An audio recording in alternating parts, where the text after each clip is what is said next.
I'd like to call the meeting to order. And as we gather here today, we acknowledge on behalf of the County of Renfrew and our community that we are meeting on the traditional and unceded territory of the Algonquin people.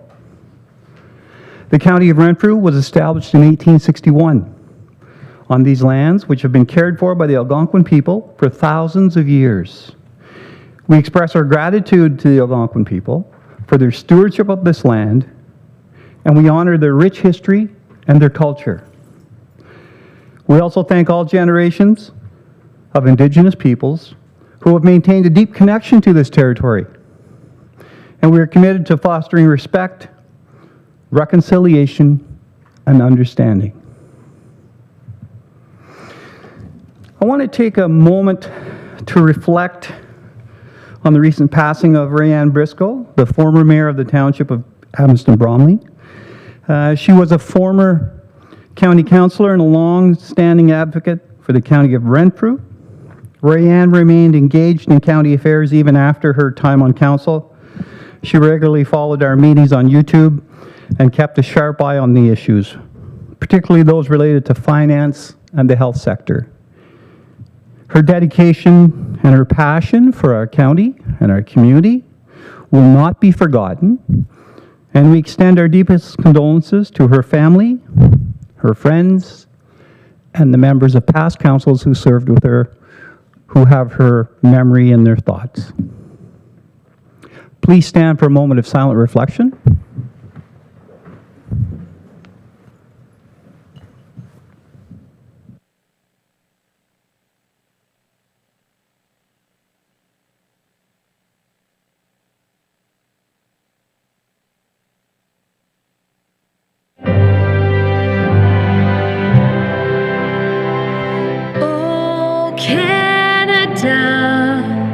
Our home and native land, a true patriot love in all of us common.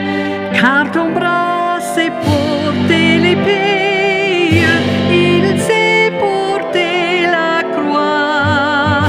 Ton histoire est une épopée des plus brillants exploits. God keep our land glorious and free. Oh Canada, we stand on guard for thee. Oh Canada, we stand on guard for thee.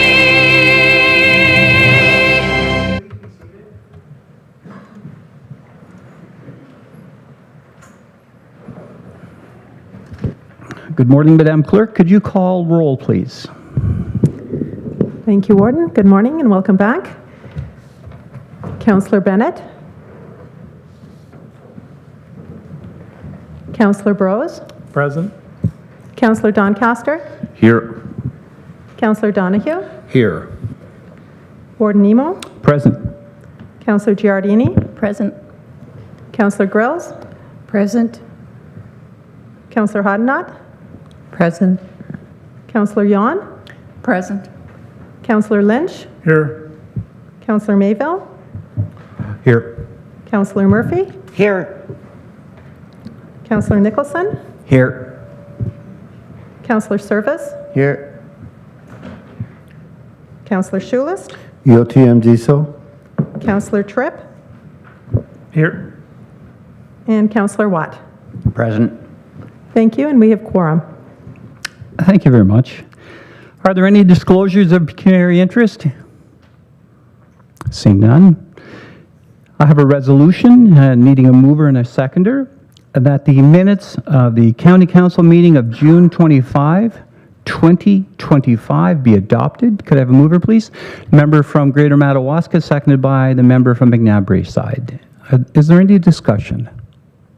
All those in favor? Opposed? None? It's carried. Thank you very much. I would like to begin by welcoming everyone back to these chambers. chambers, after what I hope was a restful and rewarding summer break. it didn't seem like there was much of a break, if I read the room correctly, and from what I've heard.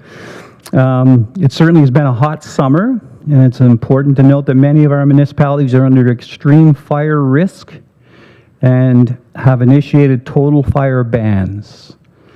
We need to keep our beautiful area safe from the ravages of wildfires. We encourage our community, and we trust that you will do your part until we're able to get some needed rainfall and consistent precipitation.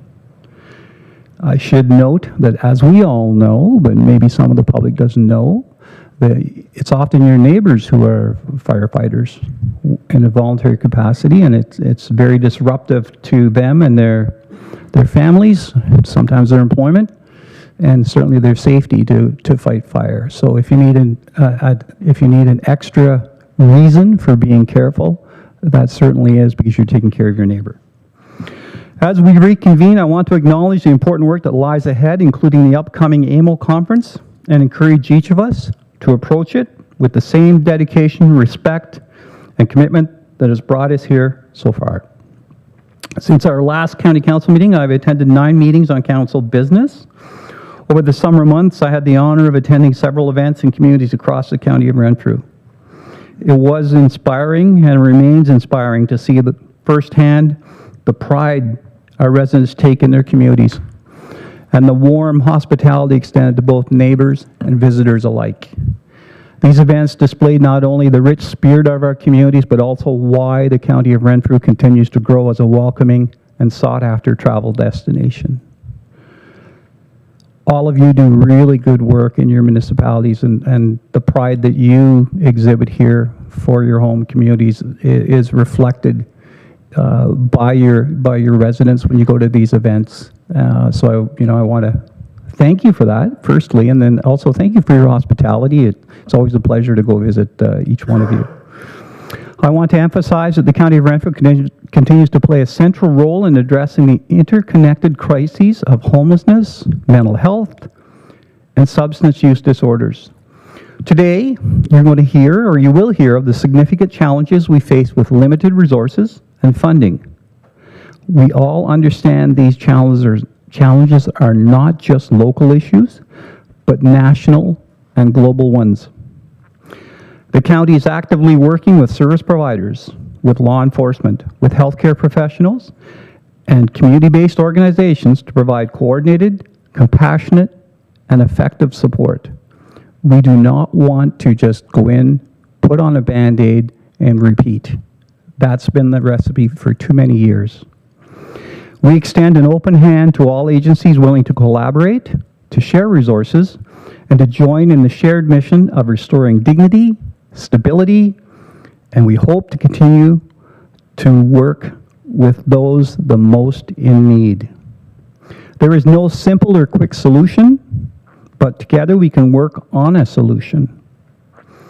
I remind those assembled here of the following: the County of Renfrew, experience our history, share our future. This concludes my address for this session of County Council. And we'll move to delegations and presentations, and we'll start with the Warden's Golf Tournament presentation. And Mr. Kelly. Thank you, and good morning, and again, welcome back. So it's actually, it's absolutely my pleasure today to announce, once again, if I haven't been heard before, that the 18th annual Warden's Golf Tournament this past June was entirely and incredibly successful, thanks to all those involved that played, participated, and sponsored the event, and especially those staff members that offered their time and efforts to make this day a great success. We have a lot to build on, and I'm hopeful we can raise even more money the next year. But this year, we raised an incredible $8,500 for 2 worthwhile charities: the Family and Children's Services Renfrew County and the Homelessness and Housing Fund. So congratulations to all.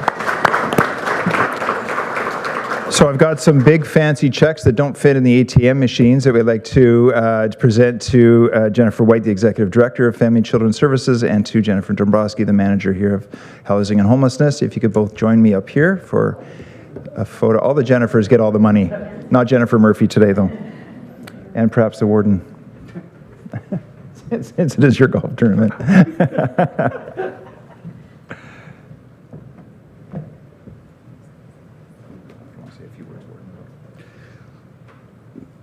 Yes, again, thank you very much to the sponsors and to the people that came to play.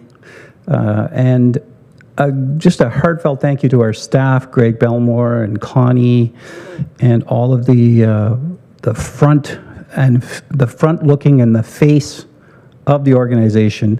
When people showed up at the tournament, met with smiling faces, lots of helpful direction, a generous amount of teasing and goodwill. And so that goes such a long way to making it a welcoming and fun environment. And it's, you know, we were sold out, and I think it's largely the causes are awesome, but it's because of what our folks here do to make it such a great tournament. So Greg and Connie and all the people that helped out, and each one of you should be receiving an email from me thanking you, but just we want to let you know how valuable you are and how your efforts make this a success. So thank you to all of those. Both of these are causes, that's a terrible word, are important issues to me personally and to us as an organization. Family and Children's Services often provides commitment and direction and the ability to help people develop themselves when they're in the most need. I worked for them for a number of years. I have a very soft spot for them. They've been chronically underfunded since before I left, so I can't say that I had the cause of that. I know they're chronically underfunded because I was spending money, but I think it got worse after I left. But it's an organization that's just essential to what we do, because we're largely a rural community, and I'm going to climb off the soapbox in 2 seconds. We're largely a rural community, and they provide a lot of front-end triage work to put people into the system to get specialized help, and sometimes perform the specialized help as a bridging mechanism until they can get the specialized help. So an essential agency that always needs our help. And Jennifer Dombrowski and the Homelessness Fund, again, it's a fund that's just absolutely necessary. You know, none of us have experienced the helplessness and the hopelessness of not having a place to live and not having any money at 7 o'clock at night on a Thursday in January. I couldn't cope with that. And so this fund allows at least, you know, the opportunity to feel some comfort for a little while they reset and get their lives together. So both are such exceptional funds that are so necessary to support our community. So thank you again for your help.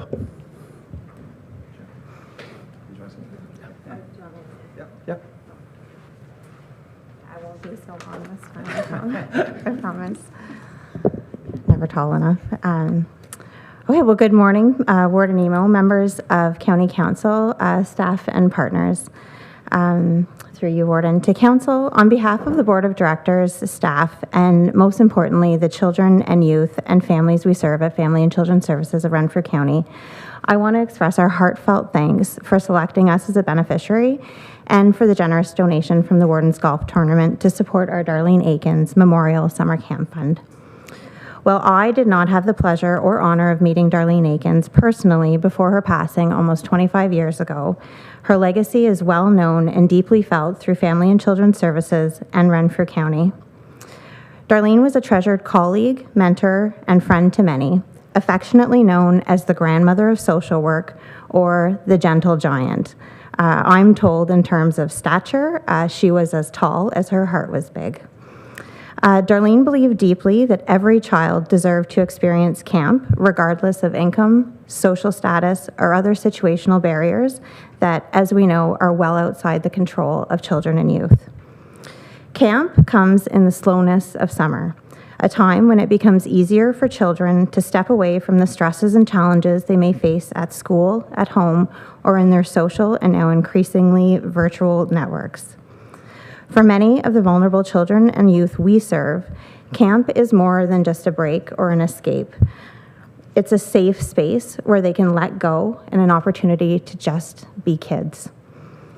Days and nights at camp can fill a child's cup with joy, confidence, connection, and belonging, not only building skills, but also providing the strength, resilience, connections, and happy memories they may need to carry them through the school year ahead, no matter what challenges or uncertainties that might hold.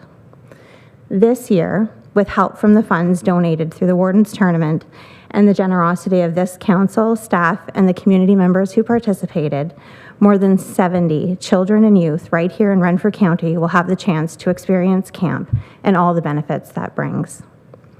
This is what true community leadership looks like.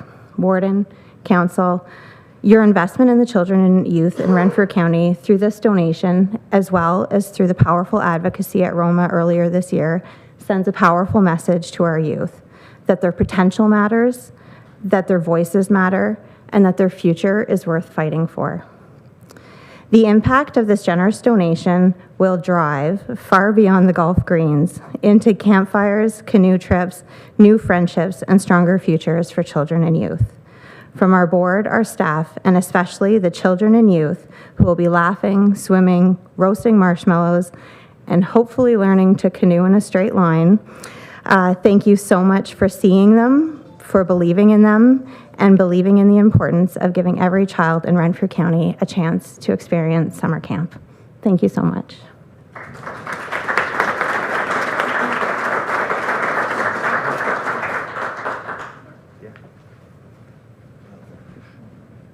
Good morning. As you all have heard from previous council presentations, and you know within your own communities, housing and homelessness is hitting it hard for many families in Renfrew County. The commitment and the dedication for this council to take action and show support to the community through contributions such as this fund and through continued support for the staff of County of Renfrew to deliver programs out to those that need it the most is truly meaningful. Thank you so much for the generosity of this donation. It truly will help people in the community. As you have heard from previous presentations, there are over 2,000 households waiting for an affordable housing solution in the County of Renfrew through our centralized waitlist for rent-geared income housing. We know that there's over 1,400 households that are receiving social assistance payments through Ontario Works within the County of Renfrew. And that's only the tip of the iceberg for the financial need that is out there. So community support and funding from all levels of government and from the community is incredibly important to making changes. Thank you.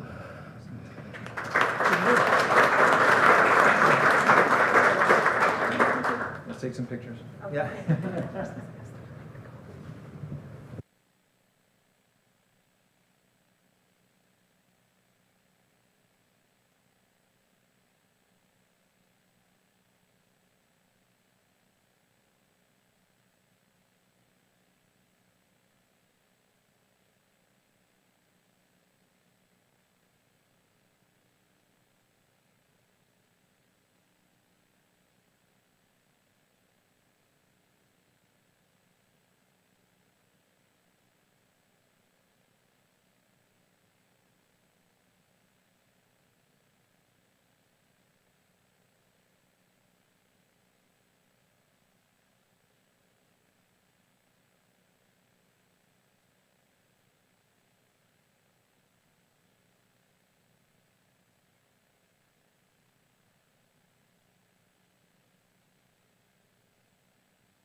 Okay, so I should note that fund, the summer camp fund, I was their first employee a long time ago, I guess 40 years ago when it was established, and Darlene Akins was my manager and a friend, and so it's a tough job to manage me at any time, but we managed to remain friends as well. But she, at times, would regret turning me loose to build this program. So anyway, I was sort of laughing to myself when her name was mentioned. And now Mr. Kelly. Thank you, Warden. It's indeed my pleasure to welcome our good friends from the Renfrew County District School Board. You'll note virtually the Director of Education, Kristen Nemi, is online, and Jamie Thompson, the Director of Development of the Renature Foundation. But presenting to us today is Scott Nickel, the Superintendent of Education, and Mr. Bill Murray, the Manager of Facilities. So welcome, gentlemen, and we look forward to your presentation. And if I might add that Susan Humphreys, the trustee for the Renfrew area, is here as well, who I've known for a number of years, and I have to say hi.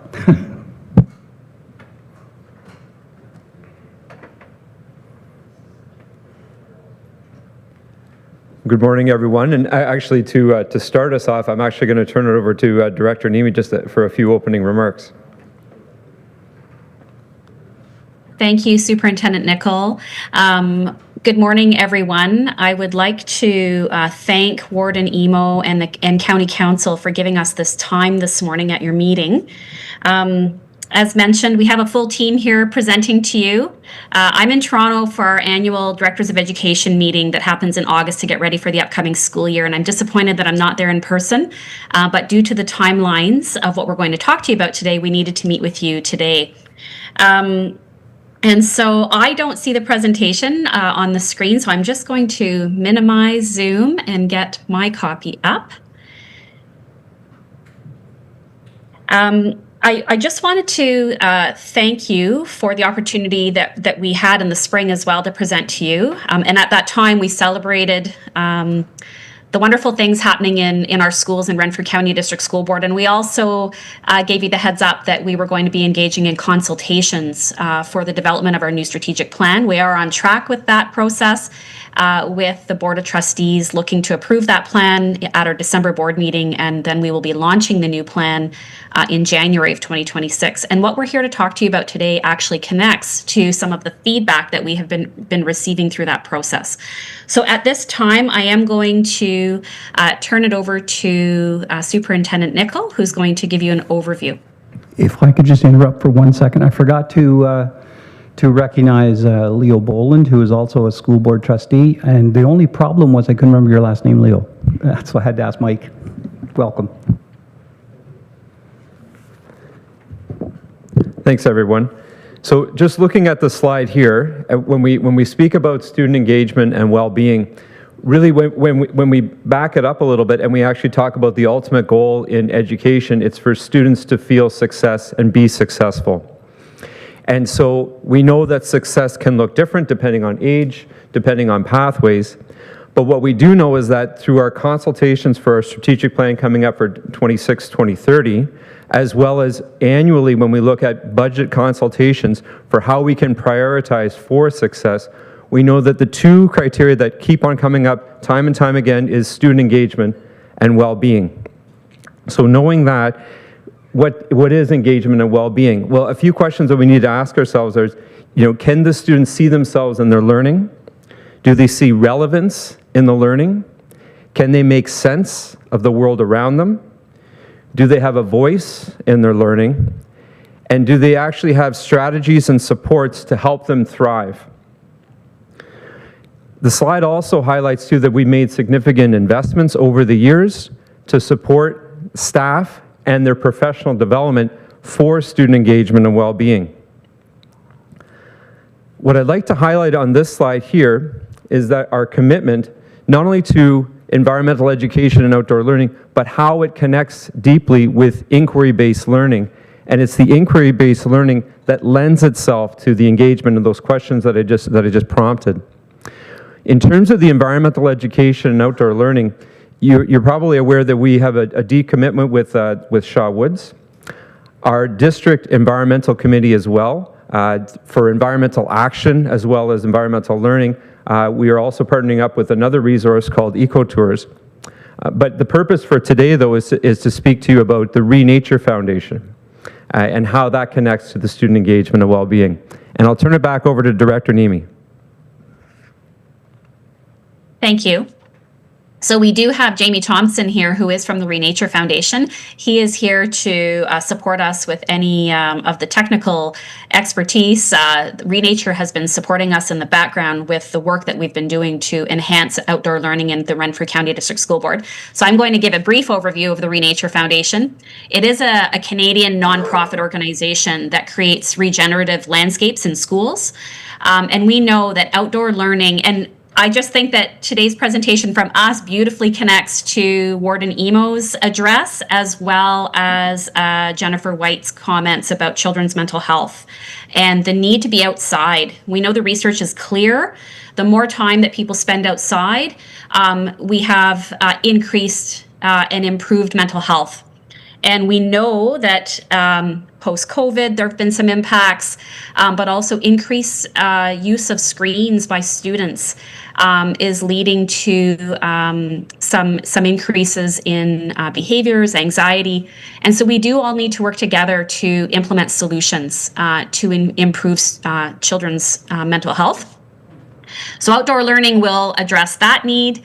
Also, we do want to, and again, Warden Emo, you mentioned the need for everyone to take responsibility right now for our environment.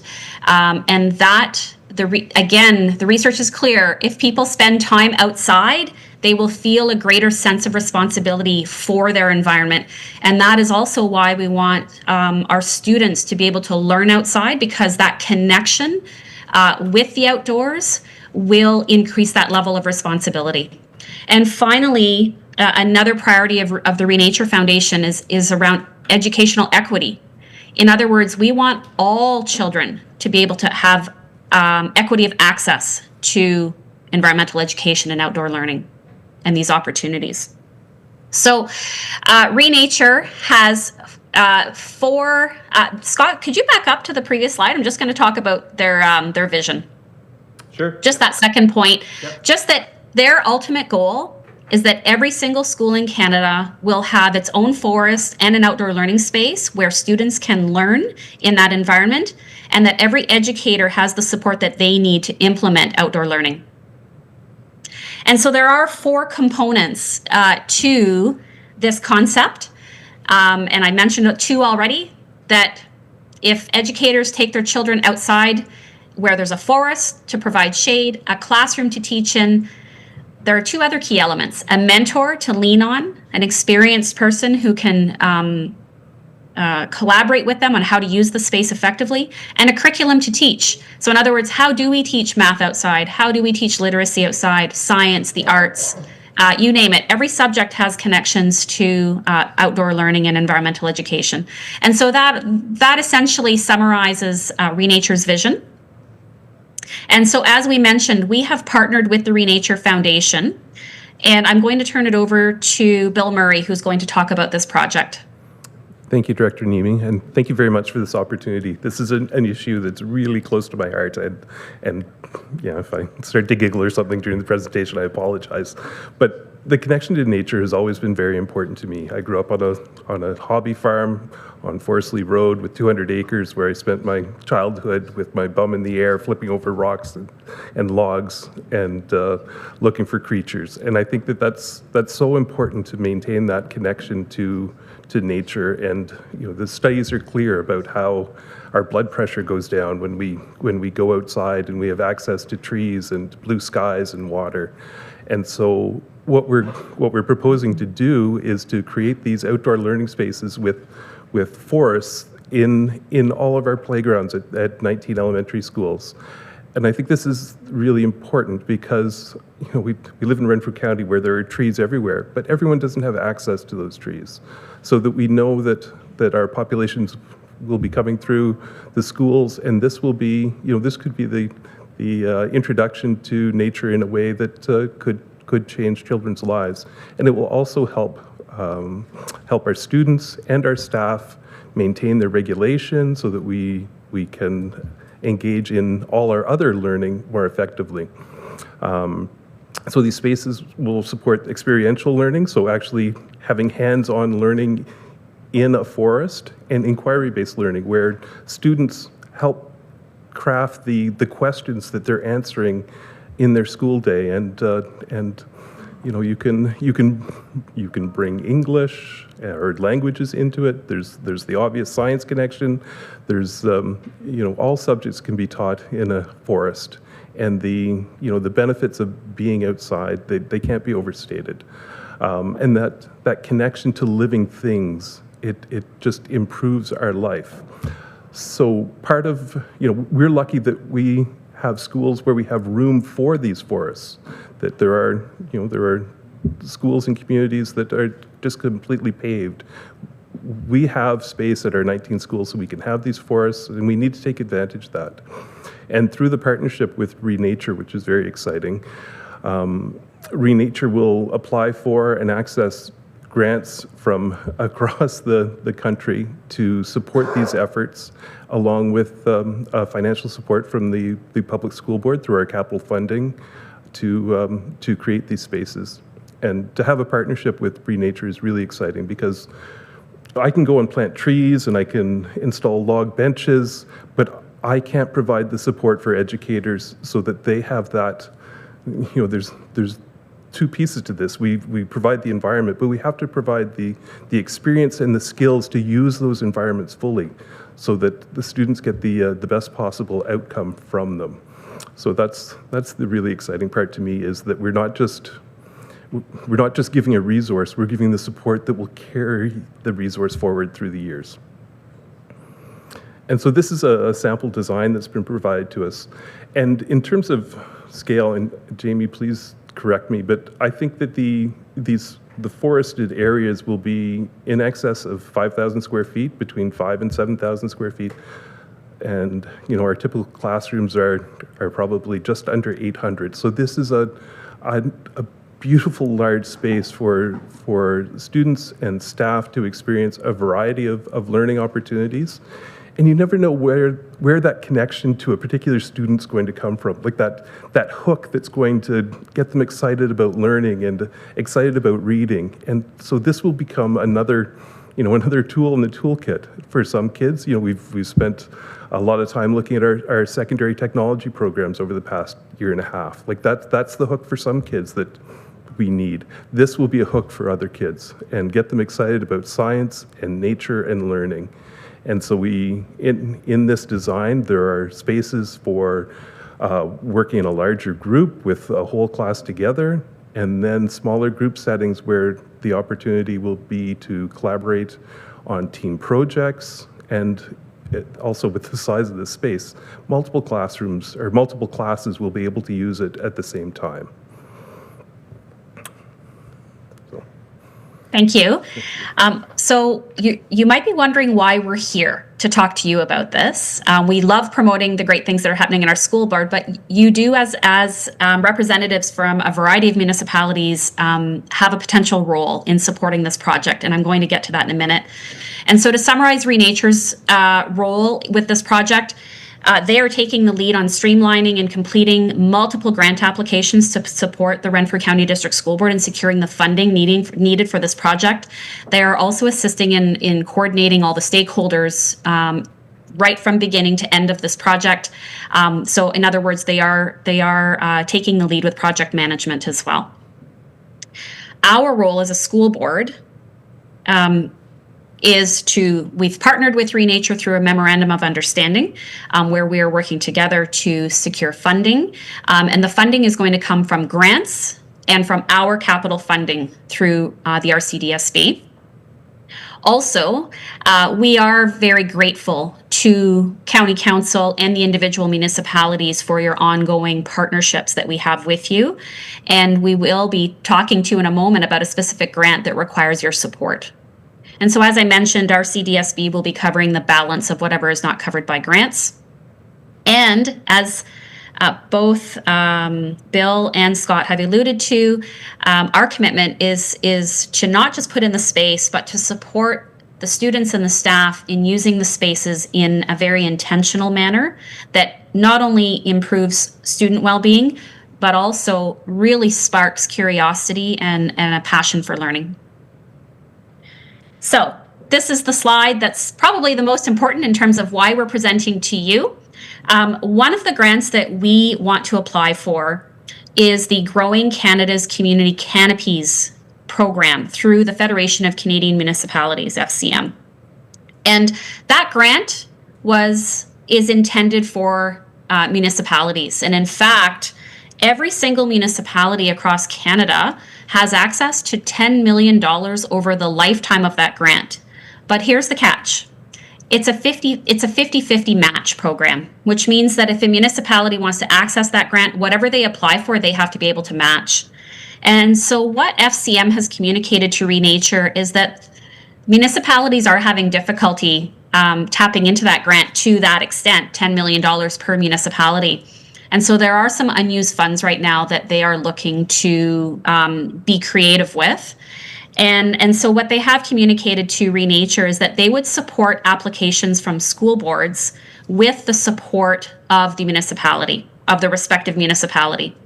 And so, for example, I'll use Petawawa as an example. We have 3 schools in the Petawawa area. And what we would be applying for would be $50,000 per school, which would amount to $150,000 out of the $10 million that Petawawa has access to over the lifetime of the grant. So it is a relatively small percentage of this grant that we're asking for your support to access. And I put it in bold here, there is no cost to any of your municipalities. Essentially, we're looking to implement this project across our school board to further advance outdoor learning. And we want to apply for this grant with your support so that we can create these spaces in every single one of our elementary schools. But there is no cost to you, to your municipalities. It's going to be the grants and our capital funding that cover the cost of these projects. But we do need your support. And the timelines are tight. And so we are hoping to get a letter of intent from each municipality by the end of August, which would mean a letter from yourselves individually to say that you are very interested in providing this support.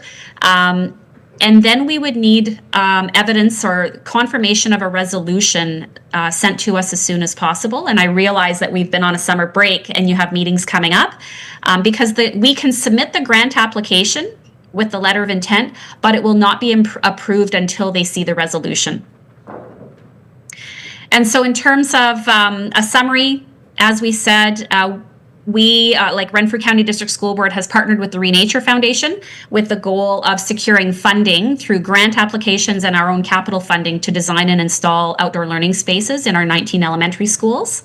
And we are requesting each municipality's support through a resolution to apply for the GCCC program through FCM. And I recognize that each individual mayor will need to take this back to their town councils. We just thought it was best to start with a presentation to all of you collectively, knowing though that you would need to take this back to your groups and pass a resolution at your town council meetings.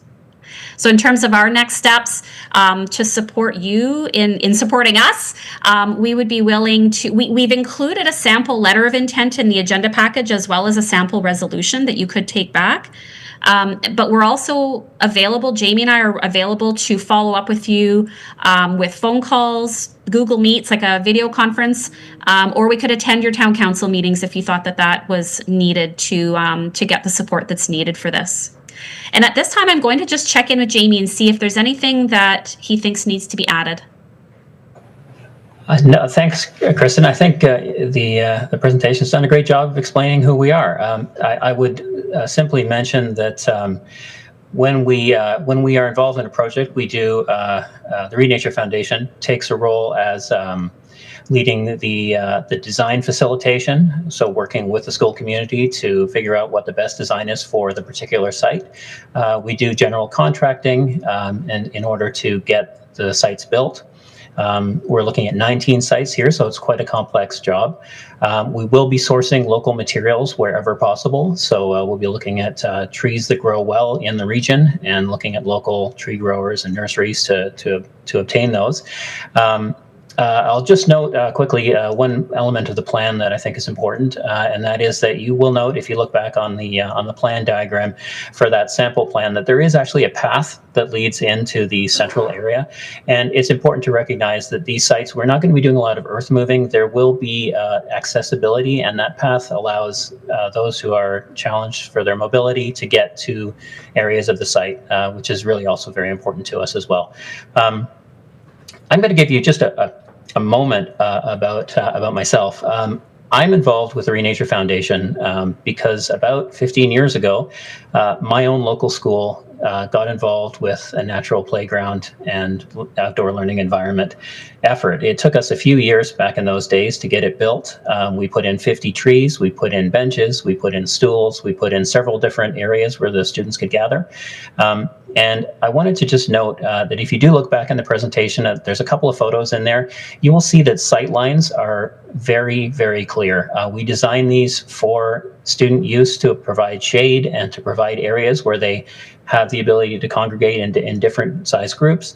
But it's also an area where the kids will be at recess. And so we are very careful to make sure that the current sight lines for staff overseeing of student safety and whatnot is still there. So you'll see that site looks pretty packed, but if you look back at the photos, you'll see that you actually can stand at a spot in the center of the schoolyard and still be able to see what's going on. And that's really important to us. It's all about student safety. It's also about community, and I'll just take a moment to talk about this. Our school worked very, very hard to build our first natural playground and natural and learning environment. And it took us years. What we learned out of that experience was that the community is the most important part of it. I know that previous presenters have also mentioned a little bit about our mentorship program. What we found after building 4,500 sites, sorry, I should explain, Renature came out of a group of people who also work with natural playground builders, Beanestock Natural Playgrounds. And over the last 20 years, they've built 4,500 sites in the US and 450 natural learning environments in Canada.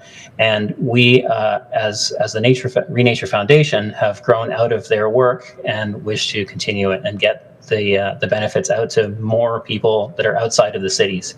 But what we've learned is that the sites can be built, they can have all of the features, they can have all of the trees, but if they miss out on that community environment, it just won't necessarily work. So that's why we provide a 2-year commitment to make sure that the teachers and the facility staff have everything that they need to at their fingertips to find ways to make use of the space in an interesting way that keeps students engaged. And as part of that, we have an online community of almost 20,000 educators and facilities people to help keep those ideas flowing. So I'd like to thank the Region Council very much for allowing us to come before you, and I'll hand it back to Kristen. Thanks, Jamie. And again, we want to thank Warden Emo and County Council for your time this morning. And at this time, if you have any questions, we're happy to answer them. Great. Thank you very much. And before we start the questions, this aligns very closely with the work that Lacey Rose, our forester, has been doing for a number of years. And also it aligns with our support, our strong support for the Shaw Woods, which I know that the school board has also been a partner in supporting. So this is nice to see. And we like the idea that we can write a letter and not have to spend any money. So did I see the member from Bone Shore Valley, and then Laurentian Hills, and then Whitewater? Thank you, Warden, and through you. I was so excited when I read this presentation. You have no idea. I think that this is brilliant. It really does align with what Jennifer White was speaking to earlier. I've got 2 things. Number one, Gwen, would you kindly separate the presentation and the letter of intent and resolution and email it to us? I don't have another meeting in August. I'm going to have to call a special meeting. I'm getting a lot of nods around. My meeting for August was last night, so I'm happy to call a special meeting of council to make this happen, but we do need it separated out of our diligent. The only other thing I was thinking of was, is there any plan or idea maybe for a partnership with the Catholic School Board in all of this? Because I think that there are some communities that only have a Catholic school, and I understand that it's your school board's initiative, but I think that there would be a beautiful partnership there. Thank you. Thank you very much for those comments and questions. We really appreciate the support. So Jamie and I have talked about how we might also be able to work alongside Renfrew County Catholic District School Board. So Renature is looking to partner with as many school boards as possible across Canada. And so I am going to connect Jamie with Mark Searson, the director from the Catholic Board.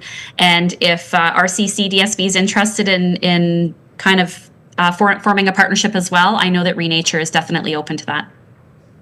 Thank you. Thank you. And Perhaps could I just mention about I'm feeling a little badly that you're looking to have special meetings, and I'm wondering, Jamie, like from the FCM's perspective, I think the intention or the idea was that a singular member of town, and I'm not trying to tell people how to operate here in terms of municipal politics, but I think the intention was that, or the idea was that you as a single member of town council could write a letter of intent just showing your own individual support, that you would bring it, but I see some people saying no. no, Okay.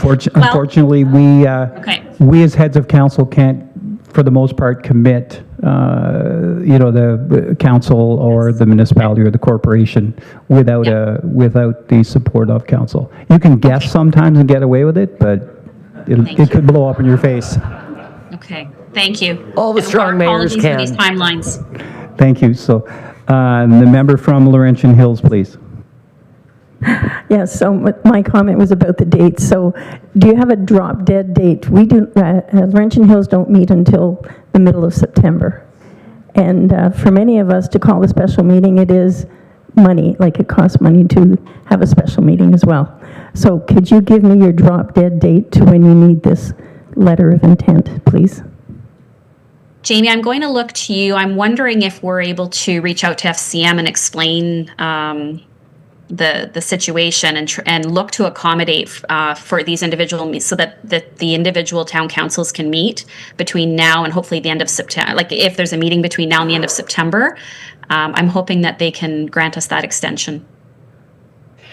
Well, we've been in discussions all summer with FCM to see if we can work out a way to get past the September 15th deadline. The letter of intent from a member of council, not necessarily a mayor, but any member of council, is simply an intent to bring a resolution before council. It's not a binding document saying a resolution will be passed. It's a letter of intent to bring a resolution before council, the text of which has been provided to you. They are. It's the feds. They have pretty strong deadlines. So the letter of intent was our free pass. It's mid-September. And we'll work on them for sure, but I think that's the concession we've been able to earn at this point. Okay, thank you. Supplementary? Define mid-September, please. Sorry, September 15th. Okay, thank you. And we'll move to Whitewater and then North Laguna Wilberforce. Thanks, Warden. I just want to thank, just as Jen has mentioned already, thank you for this initiative. I think this is great news. Just this past week, I had the chance to sit down with FCM and talk about this specific program to see if there was a way our municipality could take advantage of it. And simply put, we just do not have the funds, the resources to be able to do something like this. So for the school board to take on this leadership role and to do this on behalf of all 19 elementary schools, which aren't just schools in our rural municipalities, these are our public spaces. This is where kids will go outside of school. And hopefully the positive experiences they get during the school day will transition to their uses after hours. So I applaud you for this, and I think it's a great way for us to come together as a region to be able to support an initiative like this. I do encourage, strongly encourage that we involve the Catholic School Board. They are in our small communities, and we would like to see the same kind of space in each one of our schoolyards if that's possible.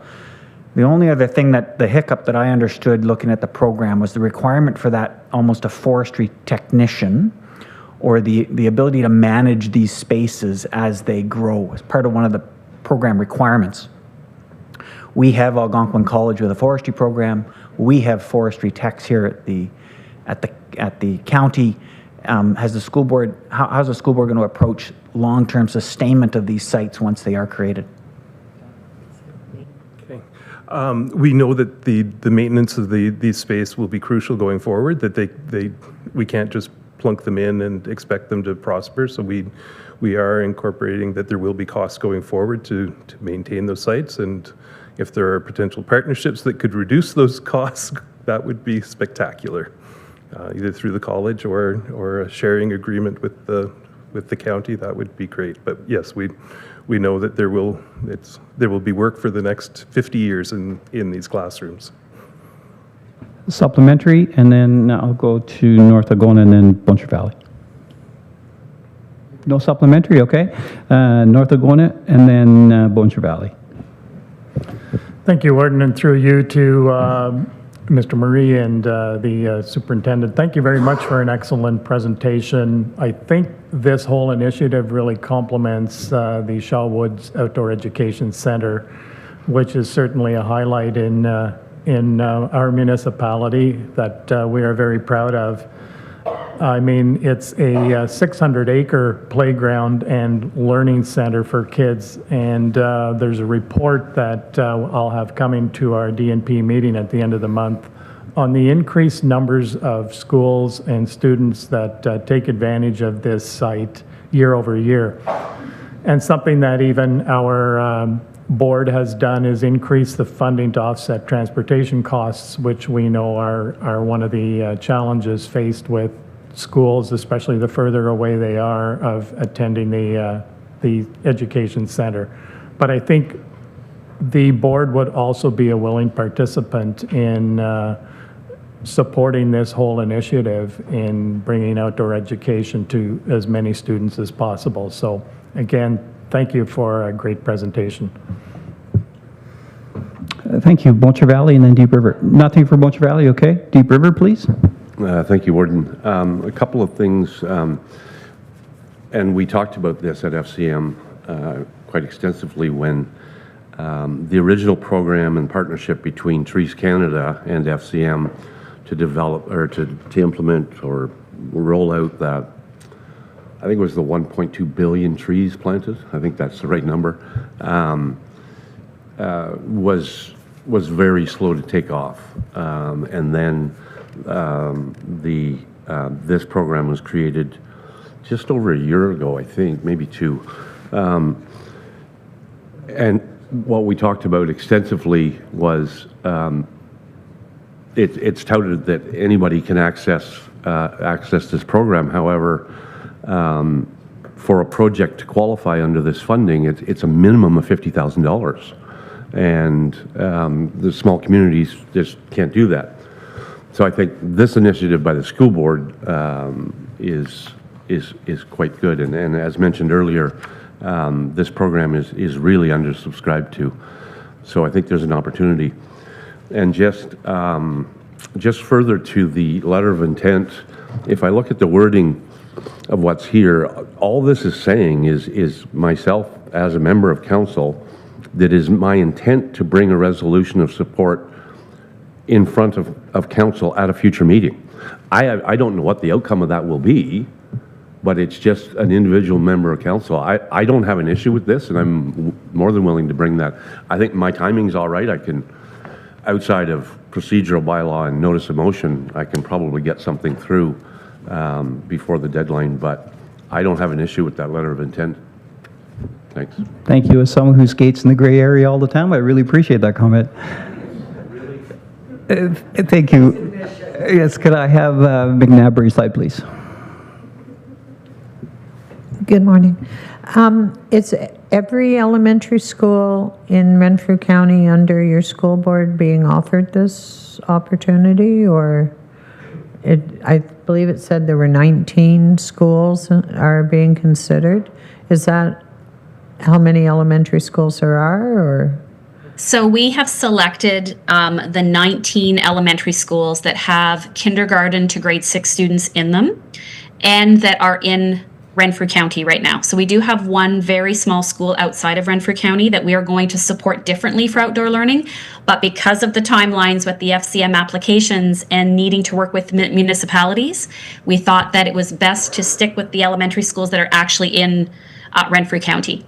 And so it includes all of our schools that have, we really want to focus on to start kindergarten to grade 3 and then roll up into the other grades. So we've picked all of our 19 schools. Those are all of them that are in Renfrew County.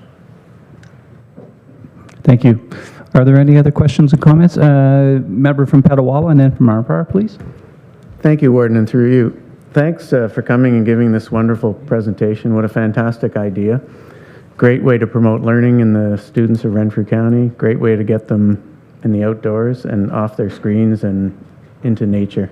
So I think it's a fabulous idea, and I think won't have any trouble getting support from any of the municipalities. Petawawa is available on Tuesday the 19th and Monday the 25th. If you'd like to come before our council to help support getting your resolution, we'd love to have you. Just a couple of questions.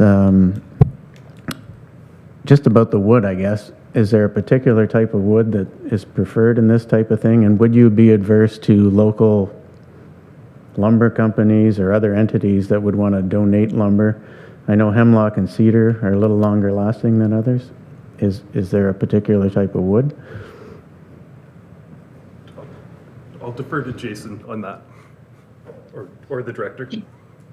So what I do know is that the designers from Renature and Bean and Stock will work with our school board with a design team and essentially listen to what are the elements that our educators want to see in these spaces. They come up with a design, and then they do try to source local products as much as possible. They work with local contractors.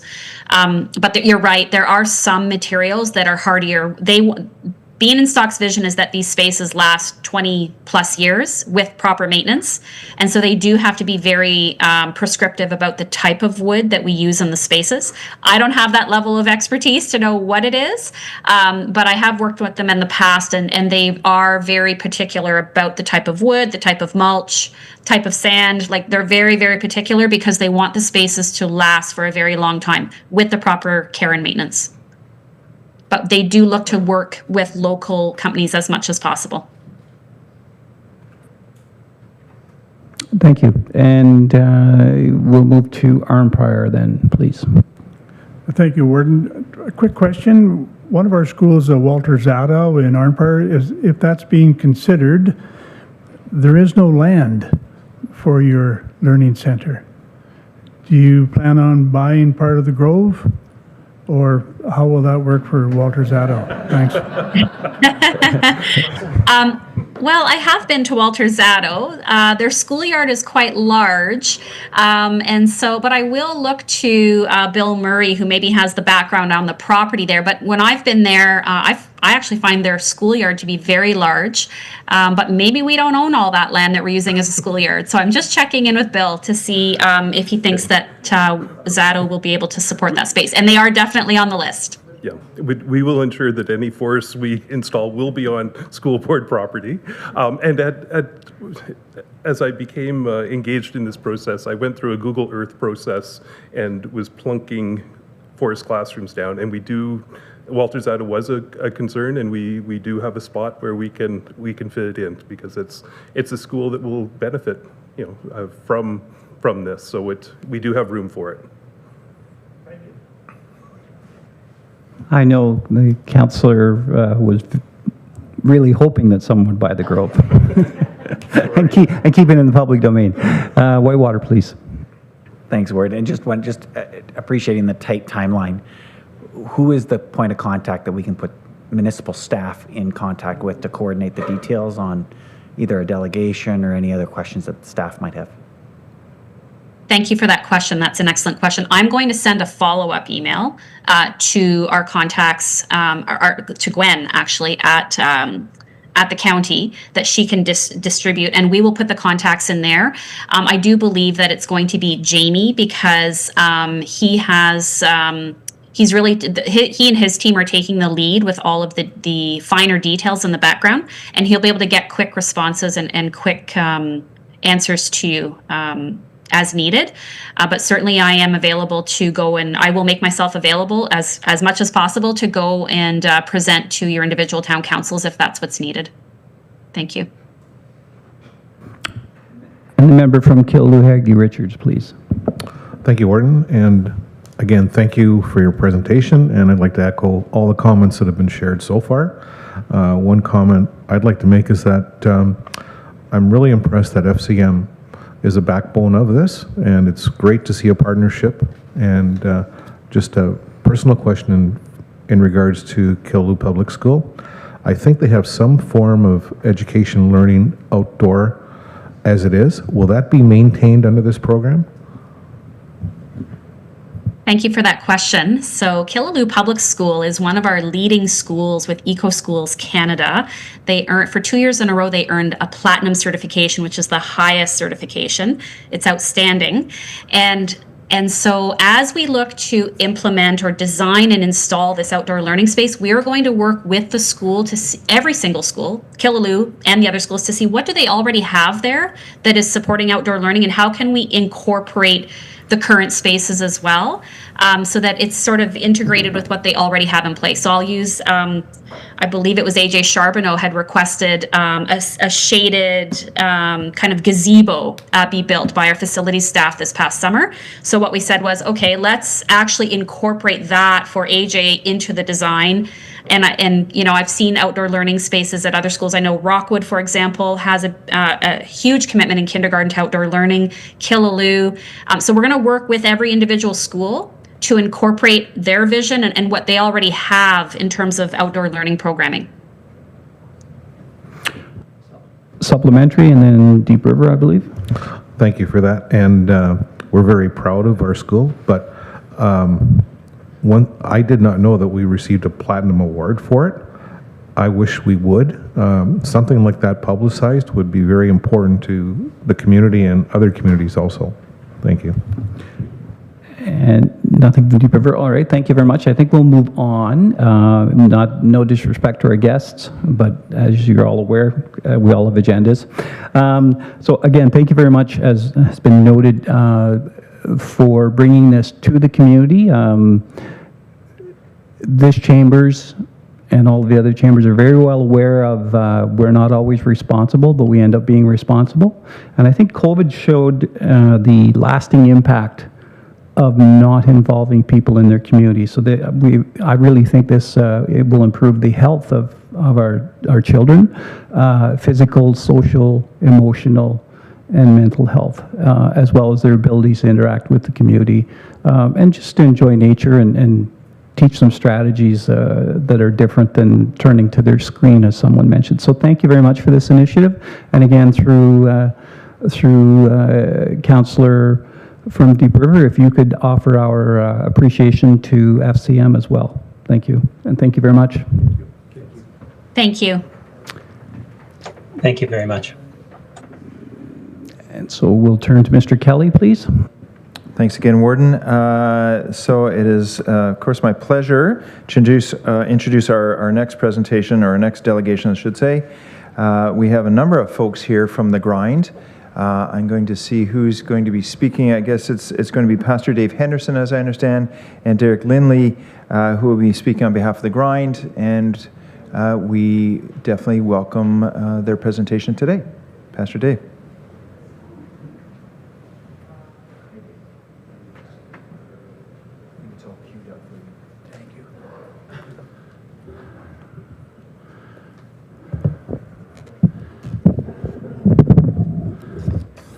Thanks so much for this opportunity to talk with you today.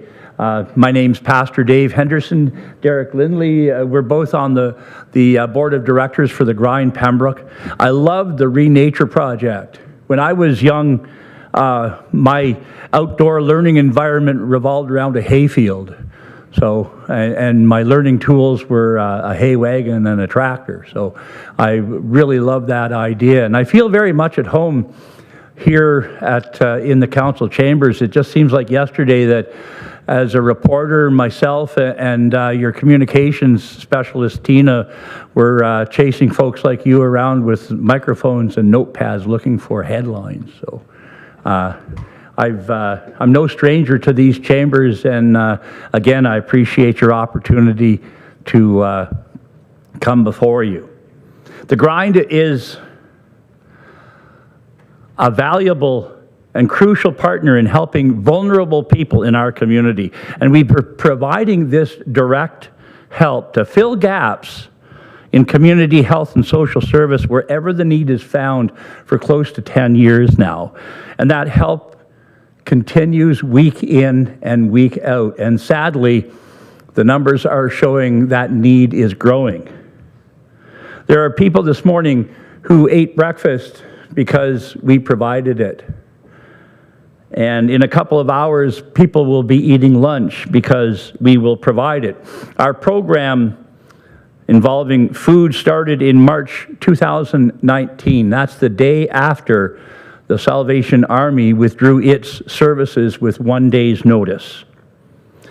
To date, in 2025, we provided more than 2,800 breakfasts, and we provided more than 4,800 lunches. And we're not a food bank. We work with the Petawawa Pantry and the St. Joseph's Food Bank to help people who simply don't have enough food to eat. And along with St. Vincent de Paul, we provide emergency food boxes to people who are in crisis.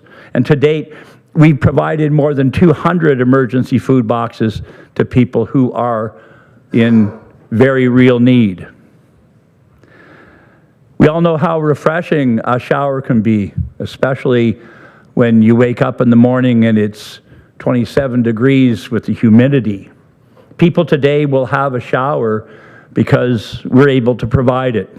We also provide people with hygiene kits and provide laundry facilities. So far this year, more than 200 people have had showers because we're there to help.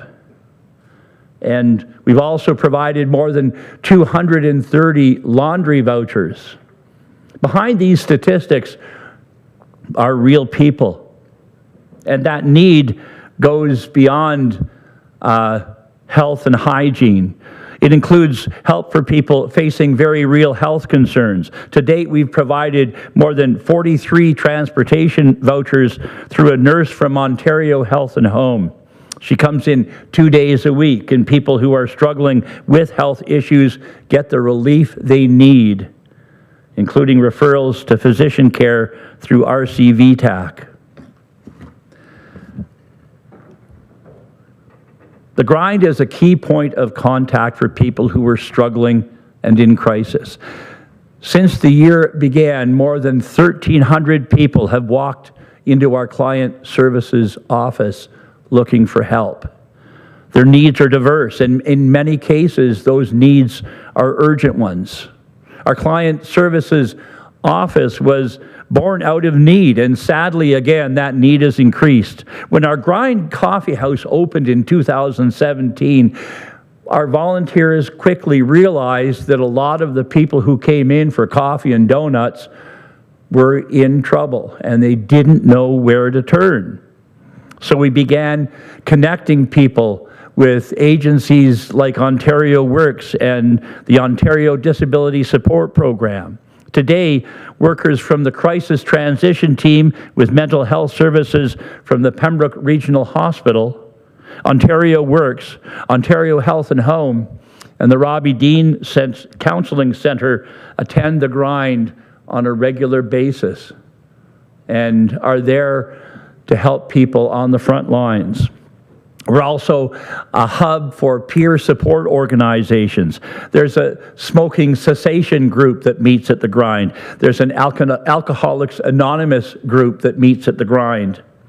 And there's a Cocaine Anonymous group that meets weekly at the Grind. And while we're located in the city of Pembroke, recent surveys show over the past couple of months, clients have come from Renfrew, Deep River, Pembroke, and outside the region. And over the years, I'm confident to say that we have helped people from every municipality in Renfrew County.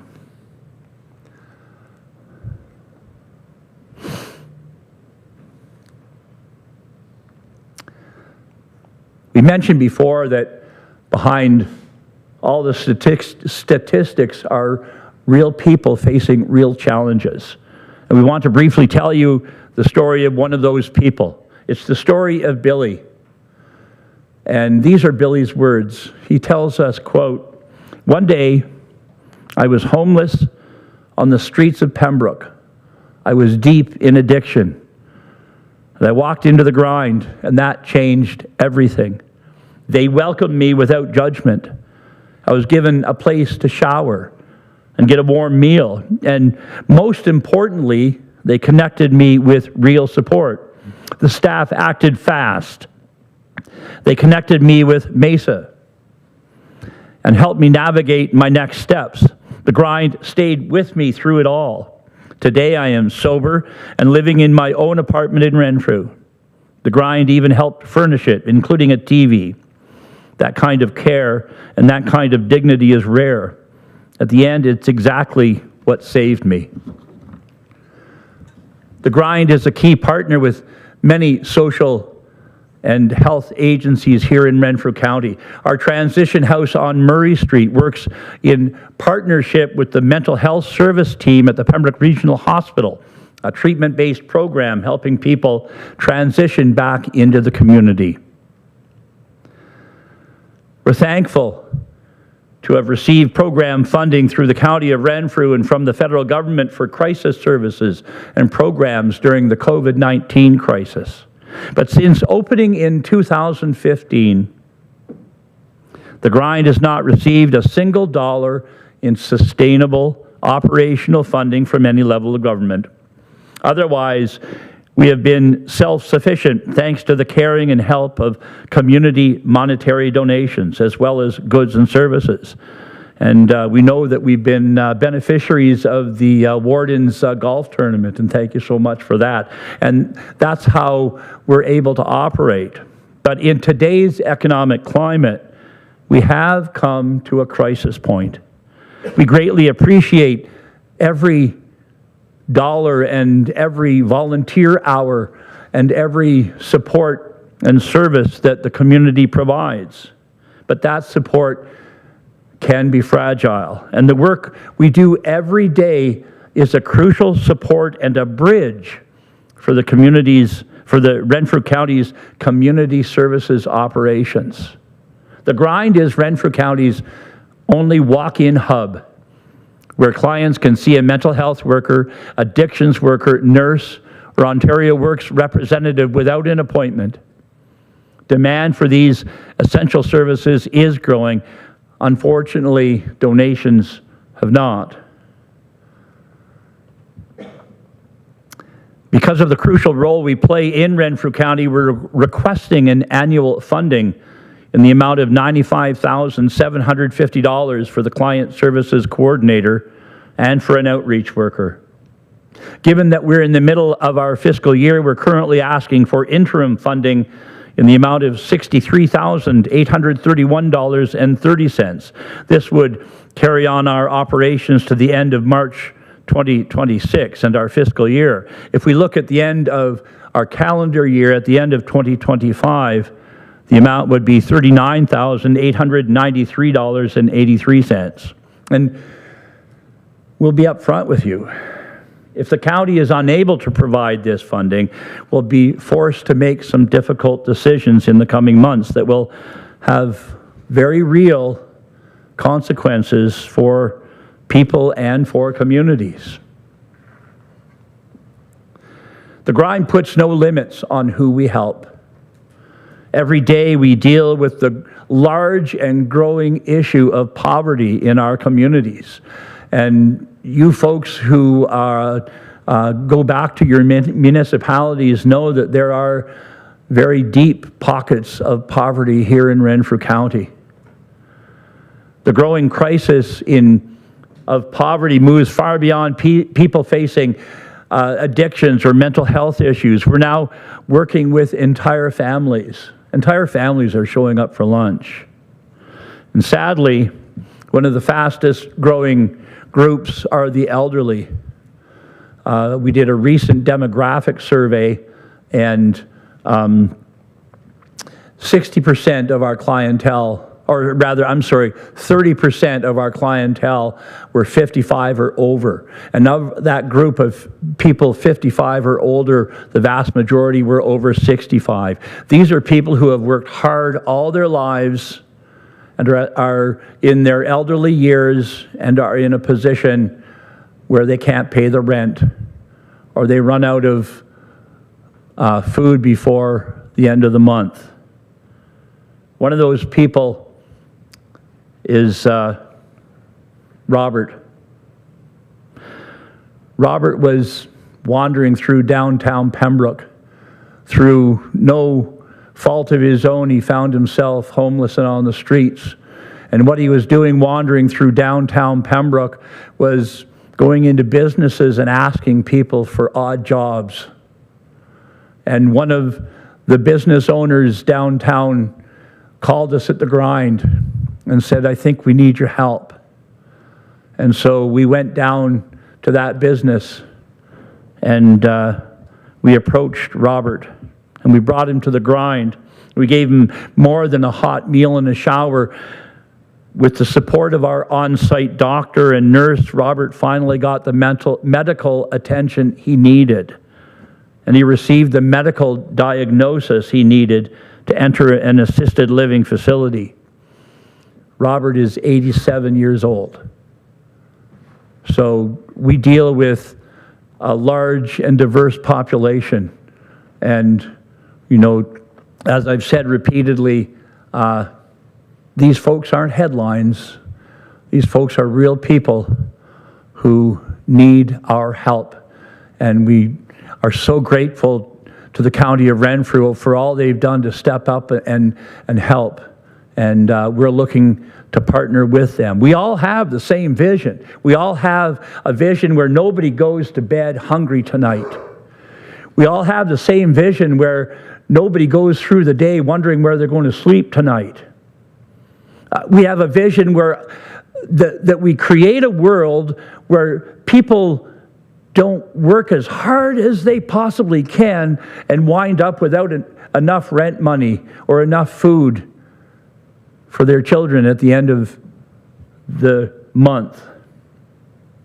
Until we create that world where no one is hungry, where no one doesn't have a place to sleep, where no one is wondering where they're going to get that $18 to send their child on the school trip, we'll be there and we'll be reaching out. And together, we want to make sure that our most vulnerable neighbors will get that real help, treated with dignity and respect, and not just hope for a better life, but realize a better life. Derek volunteers for the Grind almost on a daily basis, and Derek wants to share with you about some of his experiences providing this very real help.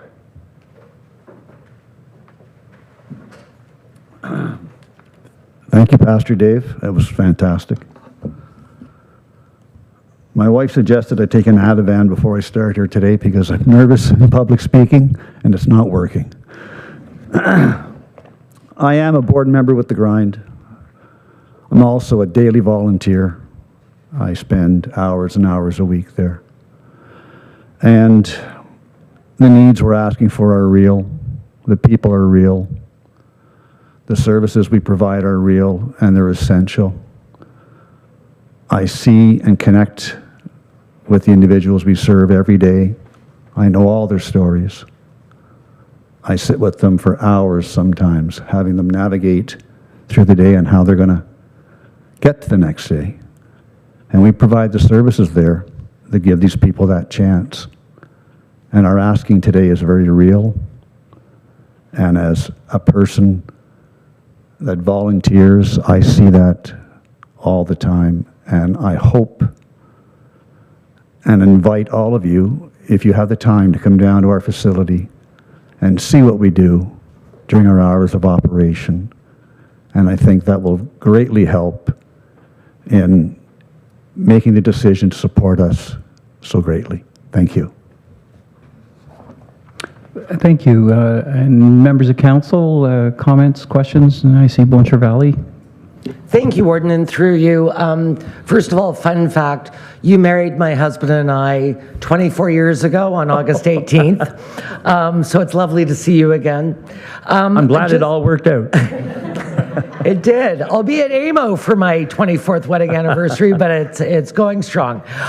Just a question about your ask of funds. Certainly. Does the city of Pembroke have a stake in the amounts that you just showed us, or is that strictly what you're asking for from the county of Renfrew? That's currently what we're asking for from the county of Renfrew. As I said in my presentation, the grind currently has no stable operational funding from any level of government, municipal, county, provincial, or federal. So this is currently the ask that we're making, Warden.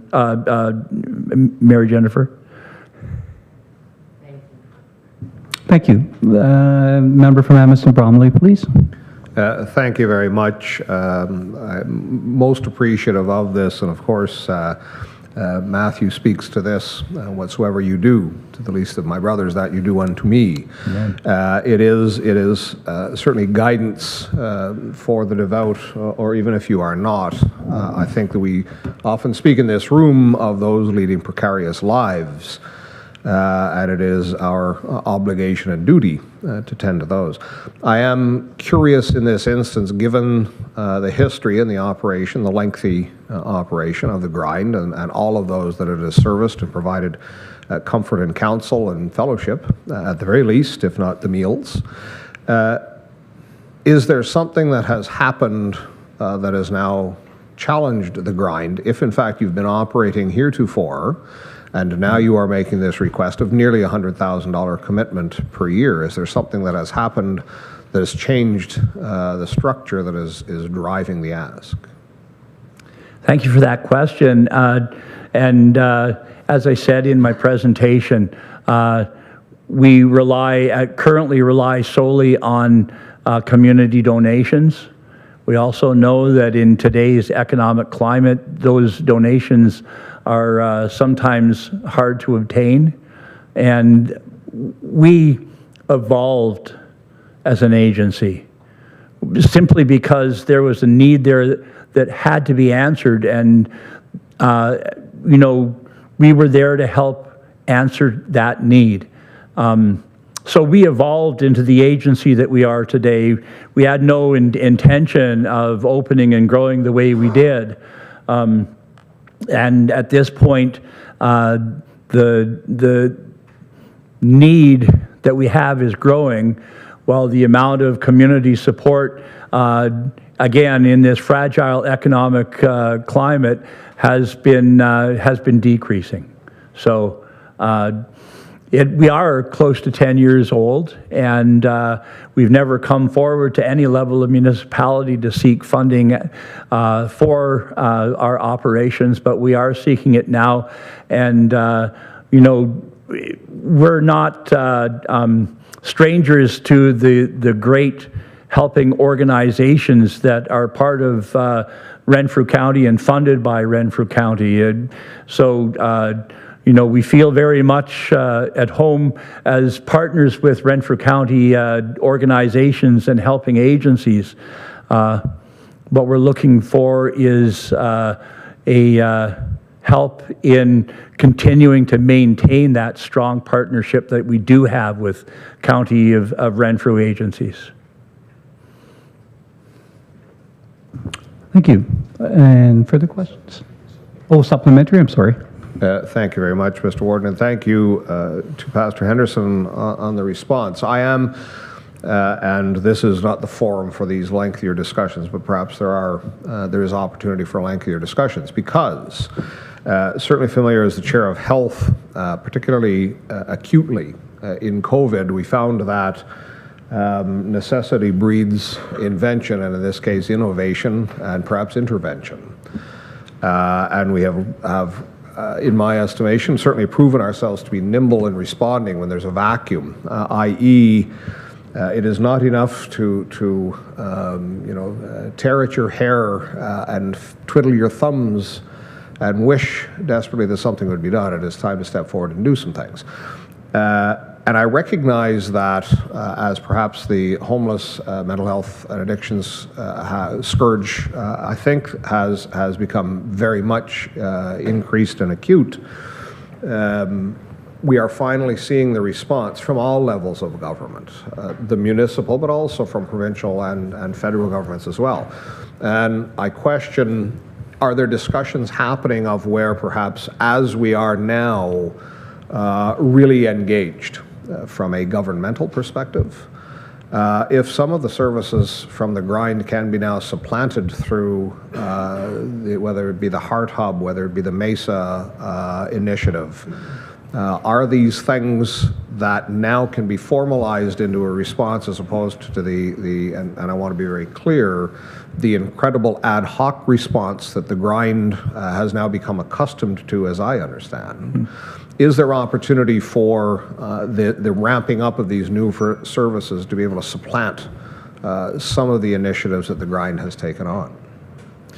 I would love to say yes, but the fact is that the grind continues to work as both, as you say, filling a crucial gap and also serving as a bridge to the wonderful programs, Mesa and the Heart Hub. So we continue to work together, but we're working parallel, and the grind is continuing to work as a crucial filler of gaps, and also working as a bridge to those secondary services. Often when we're the first point of contact, when a person's been evicted and they're wondering what they're going to do next, and they've run out of goodwill from the people on the couch they're sleeping on, we're often the very first point of contact. And there's one thing before I leave, I want to tell the cupcake story. I love the cupcake story. I was there for lunch at the grind, and before lunch started, we found out that a couple of our, we call them guests, a couple of our guests had birthdays. And so we came out with each birthday recipient got a cupcake with a candle in it. And we lit the candle and we sang happy birthday to them. And sad to say, no one else was going to sing happy birthday to either of those guests that day. And by the time the last notes rang out and the round of applause was finished, both of our guests were in tears. And what the grind does is we create community.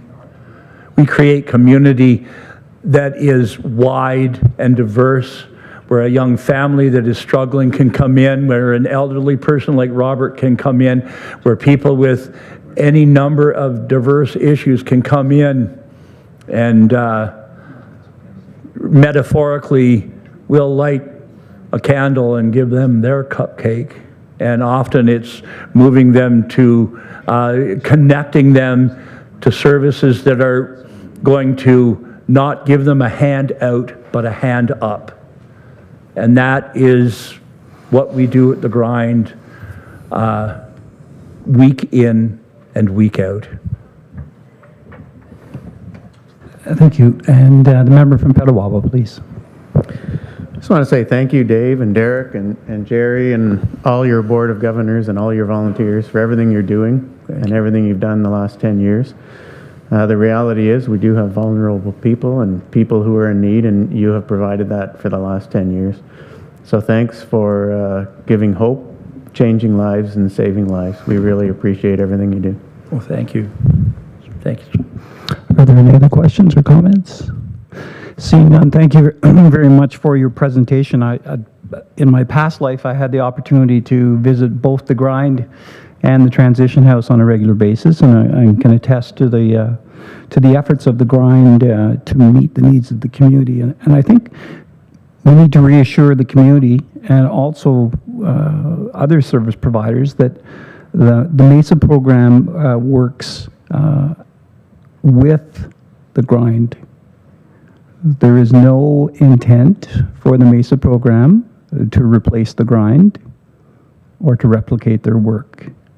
I've had the opportunity to take a look at the application we made, and we spoke very highly of the need to work with the Grind and identified them and the work as Pastor Dave outlined in his presentation. It outlined the shower, the laundry, connection to services, and support for people. And so this is a service that we are dependent upon in a lot of ways. We as a service provider, but we as a community. And so I think, it's important to clarify that each service provider has figured out what their lane is and has figured out what their strength is. And the rest of us work around and with them on that. And so thank you very much for your support over the years. I see Deacon Adrian and Jerry, the director there, and thank you very much for your support when we were putting together the warming center concept and just putting that in place and your patience. I know it was frustrating. We were saying we're working on it, and we're trying to get and trying to organize funding, and so funding for you is as difficult as funding for us to find. And so thank you for your patience. And again, we will continue to support you when you make application for funding, and we'll write letters. I know Ms. Patrick has a couple of times, and I think I have sent letters of support when you've applied for funding. So unless there are any other questions, thank you very much for your presentation, and we'll have to consider it. And we will get back to you with 2 comments, one on the remainder of this year, and then one on next year as we go through budget. So thank you very much. And Mr. Kelly, correspondence, please.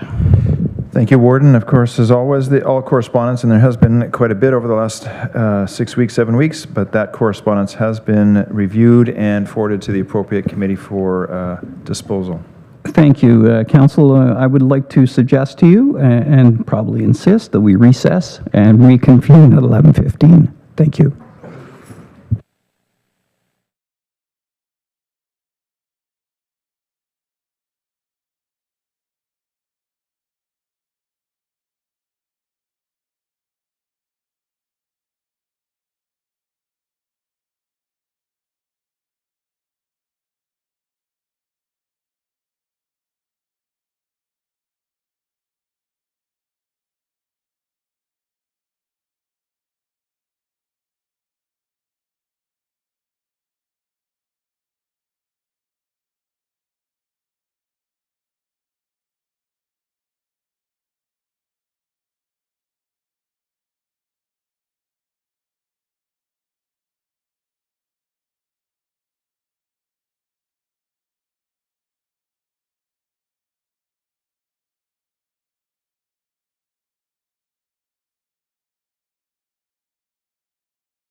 Good morning again. Thank you for your interest and your patience in the agenda this morning. And I'd like to call on the Chair of Development and Property, the member from Killaloe Haggerty Richards. Oh, North Agona Wilberforce, sorry. I was willing to hand that over. David didn't look ready to grab it. Thank you, Warden. To the Council of the Corporation of the County of Renfrew, members of County Council, we are Committee of the Whole Development and Property, wish to report and recommend as follows. Information item number 1 is the contract award for the EV charging stations. Again, I just want to highlight that I'm pleased to see that Rondo Electric was chosen as the successful contractor. They are local and they are using a made in Canada product in the installation. Item number 2 is the 450 O'Brien Road conceptual design. And once again, this has been an ongoing project looking at some of the county-owned properties that could be developed for housing. Moving to resolutions, Taste of the Valley resolution number DP-CC-25-06-65, moved by myself as chair, seconded by committee, that County Council designate the Taste of the Valley event series as events of municipal significance playing an important cultural, social, and economic role in the community. And the background is there. The reason for identifying with this significance is the fact that Taste of the Valley wants to get a special occasions permit for the Calbogie and Cobden events, and all of which is respectfully submitted by myself as chair and committee members. Thank you, Warden. Thank you. Questions, comments, and concerns from members on item number 1? Seeing none. Oh, I'm sorry, member from Hamilton Bromley. That's all right. A month off, Mr. Warden. Everybody's got to get back into the swing of things. I think perhaps I had asked this at committee in June, but time has elapsed, and I'm not sure there was an answer. There is a substantial difference. I think there are the same number of stations anticipated both in Pembroke and in Renfrew, but a substantial variance in the cost between the two of them. I wonder if perhaps Mr. Davis could identify the nature of that difference. Mr. Davis, please. Yeah, thank you, Warden, and through you. So the big difference between this location and Renfrew County Place is the distance between where the actual line comes in, the physical hydro line coming in to those physical 6 charging stations. So that is a big, the digging, the conduits, and all that difference is the difference for the increased cost at Renfrew County Place. So the digging at the back of here is not for a covered parking area for the warden? Got it. Thank you. Just checking. Mr. Brownlee, please. Well, it's actually like everybody's electricity bill, certainly those that are receiving their electricity from Hydro One, is probably about 20% of my bill is for the actual consumption of electricity, and the rest is to get it to me. Yes. The delivery fees. So this, in a sense, is similar to that, Mr. Davis, then. Thank you. And next we have item number 2. Item number 3. Member from Killaloe Haggerty Richards. Thank you for that designation. Just a question, item number 3. What does this exactly mean? What I'm reading into it is that there's 2 sites that are allowing the alcohol and gaming. That's alcohol on the premises. Is that the nuts and bolts of it? Mr. Davis. Thank you, and through you again. So this gives us the latitude and the permission through this organization to sell our microbreweries, our spirits within these events. So yes, we've highlighted 2 within the report, but we've blanketed this for any event that Taste of the Valley does in case we have to do it for other events too. Member from Abbotston Bromley. Thank you very much, Mr. Warden, but I'm assuming that there are levels of special occasion because I have attended at, perhaps the last one was at the Whitewater in the fall of 2024, where there was a vendor, perhaps multiple, selling it, but it was still barred from consumption. It was not permitted to be consumed. I'm assuming that continues to be the case? Yes, through you, Warden, that is the case. So this is straight selling of the product, of their small products. And there shall be no consumption at these events? That is correct. Thank you. Thank you. Are there any further questions? And questions on the report as a whole? Seeing none, mover, please. So moved, Warden. You've heard the report, the questions. I'm going to call the vote. All those in favor? Opposed? None. It's carried. Thank you very much, Council. And we'll move to operations and the member from Deep River, please. Thank you, Chair Warden. To the Council Corporation of the County of Renfrew, members of the County Council, we, your Committee of the Whole Operations, wish to report and recommend as follows. Information item number 1.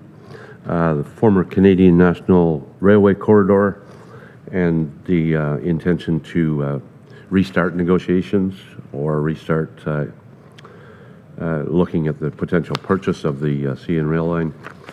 Resolutions item number 2, the Ottawa Valley Recreation Trail, Algonquin Trail, final property transfers, and the resolution there that we're looking to do some advocacy to see if we can't have the remaining parcels of the Algonquin Trail transferred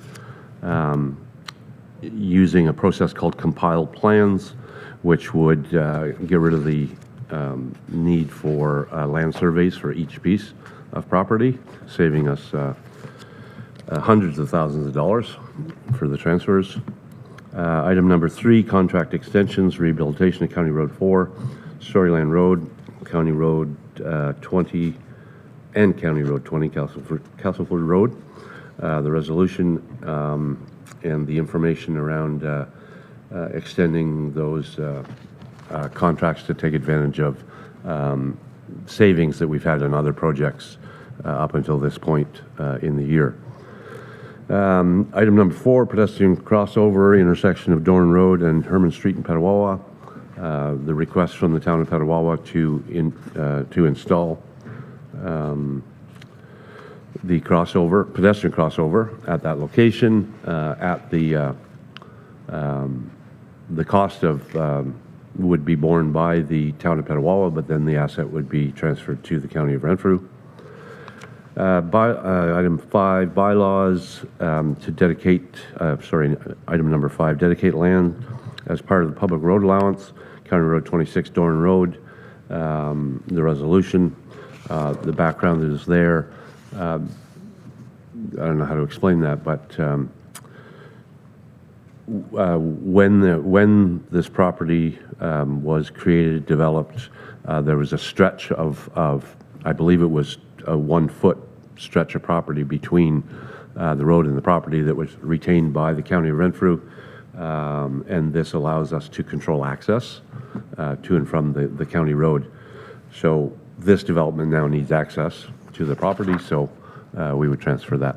All of which is respectfully submitted by myself as chair and committee members. Thank you, Chair. And to members of council, any questions on item number 1? Item number 2, the member from Petawawa, please. Thank you, Warden, and through you, I think it's a great idea. We've seen the positive effects of the CP Rail, Algonquin Trail has had on tourism. I just have a question about when that CN Trail hits the Algonquin Park border. Have we been in contact with Algonquin Park or the federal government asking what happens when that trail hits the park boundary? Because I don't think ATVs are allowed into the park. So what would happen there? Mr. Kelly. I'm happy to take that. Thank you. Thank you for the question through you, Warden. So the only discussions that are taking place are the ones that were previously discussed as right to the park border. Of course, the land for sale inside Algonquin Park. Well, land is not for sale inside Algonquin Park. And there's some historic issues within that land period, that piece of land as well. So the first answer is the correct one. The land is not for sale in Algonquin Park, so we're not even approaching that. supplementary. Thanks for that. I was just asking what happens at the boundary. Because okay. So- ATVs can't go past that point. So what do we do once we reach that point? Or do we stop somewhere closer, further? No, thanks again for the question. So to clarify, that is the B Trail, an integral loop from the Madawaska Valley area, so from Barry's Bay to Pembroke, that eventually winds itself through a number of forest roads and crown land, Guns Road and a few other lands up the north part of Killdew, Hagerty, Richards, and it finds its way down through to the rail line in Barry's Bay. So the ATVs have established a route from the railway bed through KHR and into MV through a historic use of snowmobile trails already. Thank you. A member from Amherst and Bromley. Thank you very much, Mr. Warden, but also in terms of military parlance, and Councillor Lynch, I'm sure, can reinforce this, that would be an about face. I think when one got to the boundary, because I'm uncertain. I think that to a large degree it is still passable, i.e. you could walk on the trail. There are no motorized vehicles, but even to walk on the trail you would need to have a permit, correct, a day use pass to use any facilities. So potentially, I suppose, someone that was on foot and had a pass probably could continue, but all others would have to either take the trail that Mr. Kelly is referring to, or simply retrace their step. Okay, thank you. Member from Whitewater. Thanks, Warden. And I'm going to indulge. We've taken this a little bit off topic, so I'm going to take it a little farther. The other about face that we have is the trail as it enters in Quebec, the CP trail. ATVs are not authorized to leave the province of Ontario and access the trails in Quebec via the CP trail. And I'm just wondering if there is any way that we can work with our counterparts in Pontiac County to see how we might be able to open that access up, allow Quebec tourism to enter into Ontario and vice versa. So what we can do is, with the indulgence of the chair of the Trails Committee from the member from Deep River, is we will bring, as he always loves to add things to the agenda, we'll bring that to the agenda, and I would suggest to you that likely it'll end up being an issue for Roma next January to start talking to the federal and provincial governments as well as the county of Pontiac County. If that makes sense. Great, thank you. Item number 3. Item number 4. The report as a whole. Could I get a mover, please? So moved. Thank you, Chair. Any further discussion? Seeing none, I'll call the vote. All those in favor? Opposed? None. It's carried. Thank you very much, Council.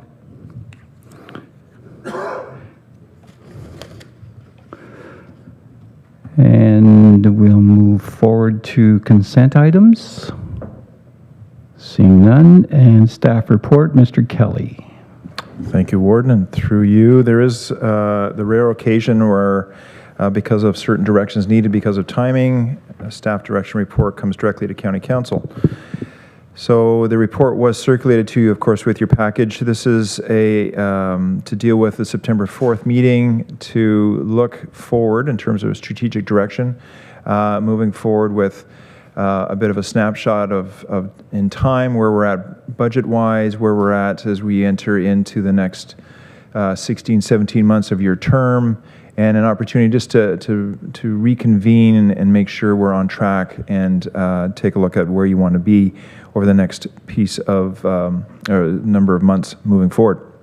So in order to do that, we thought it would be beneficial to move out of these chambers into a different atmosphere that allows for a little more congenial, not that you're not congenial in these chambers, but a little more relaxed atmosphere where we can set up tables differently and just be outside of the scope of here. And also to accommodate the number of managerial staff and directors staff that will be in attendance to guide you along this way. So we have spoken to an alternate facility, but to move the meetings out of here as per procedural bylaw would necessitate a motion of this council. So the recommendation that was circulated is that County Council approve the holding of a closed education and training workshop titled Charting 2026 Strategic Alignment and Financial Readiness on September 4, 2025, and that the venue for the workshop be held at an alternate location outside of council chambers at Wilderness Tours at 1260 Grant Settlement Road in Foresters Falls to support a more collaborative and reflective setting. Thank you, Warden, and definitely open for your questions should there be any. Thank you. Can I have a mover for that motion? Member from Boncher Valley, seconded by the member from Brudenell, Lyndoch, Reglan. Discussion, comment? So I'm going to be brief. Great idea. I think we need it. Every mandate needs a refresh. And the world has changed very rapidly since when we were first elected in 2022. When you look at the progress we've made on homelessness, the progress we're trying to make on housing, the progress we're making on substance abuse and disorders, those are things that are not what we envisioned, I think, when we ran originally, some of us 10, 20, or 30 years ago. And a refresh is often necessary. And we've heard some messages today, too, that I think we're going to incorporate. I know each one of you have told me about different things that are of interest to you. Any further comments? Seeing none, all those in favor? Opposed? None, it's carried. Thank you, Council.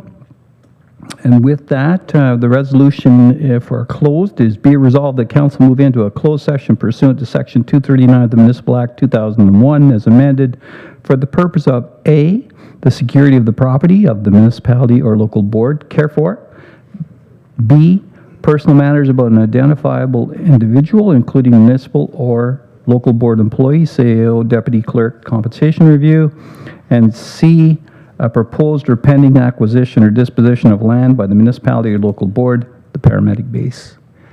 Mover, please. Member from North Agona Wilberforce, seconded by Laurentian Valley. Discussion. And the member from Whitewater.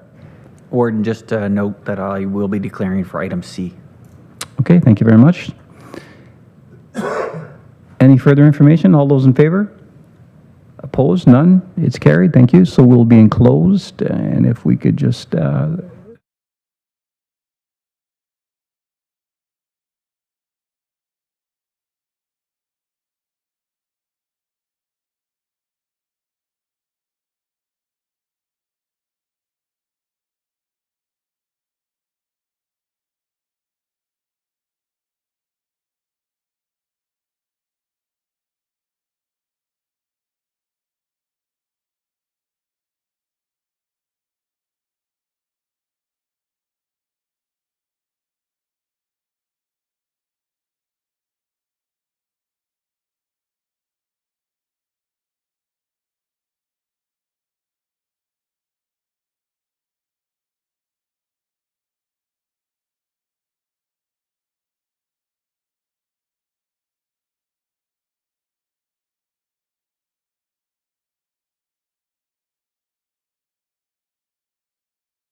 We are resuming from our closed session. Thank you very much for your patience. And there are no matters arising from closed session beyond the council provided direction to staff during the closed session. Are there any reports from representatives appointed to external boards? External birds? Seeing none. Notice of motion? None. Members' written motion? None. Announcements? Member from Keeloo-Haggy Richards. Just like to let everyone know that this weekend is the Irish Gathering in Keeloo, and there'll be lots of music and food all weekend. Thank you. And I think I saw McNabb Braeside and Arnprior. We celebrated our 200th anniversary, and that celebration went very well. It was very well attended, received. It went off fabulously. But what I want to bring to your attention is last Saturday was the Valley Agricultural Festival, which is hosted by Arnprior Agricultural Society. They've been around. They were the first agricultural society established in the county of Renfrew 171 years ago. Other than COVID and a little brief period in right around 1900, 5 years or so, they did not operate an annual fair or festival, but they have done it every other year for 170 years. They held their event at the township. They've now come back, and they're going to be permanent home of the Valley Agricultural Festival. On that day, it was a great day. It was hot, but it was great. There was an impromptu mayor's mechanical bull riding competition. And, oh yeah. So Mayor McGee from Arnprior was there, myself, Councillor Nicholson, and our MPP, Mr. Deneau. Mayor McGee hung on for 59 seconds. I rocked it at 54. Councillor Nicholson hung on for 39 seconds. And our MPP was airborne in under 10 seconds. And there are photos, and they are on social medias, on our various pages. And so it was hilarious. I mean, we had a great time doing it. The audience, the residents, the staff, they were in stitches watching this happen. So I am going to be working with the Valley Agricultural Festival to expand this. So just a little heads up, next year in August, somewhere around the 9th, at the Saturday of it, I think it's the 8th, there will be a follow-up to this event, and we're going to be looking for as many mayors as possible to come and give it a whirl. And if we'll get through how we're going to orchestrate this, because I know some of us aren't keen to get on a mechanical bull. So we'll see about maybe allowing a deputy mayor or a councillor to slot in for said mayor. But yeah, we're going to take this bull by the horns and have some fun with it. The audience loved it. And I think Mayor Nicholson will concur that it was pretty fun. So, though I'm sure he is, I know I did, paid for it the next day. But I'm still walking.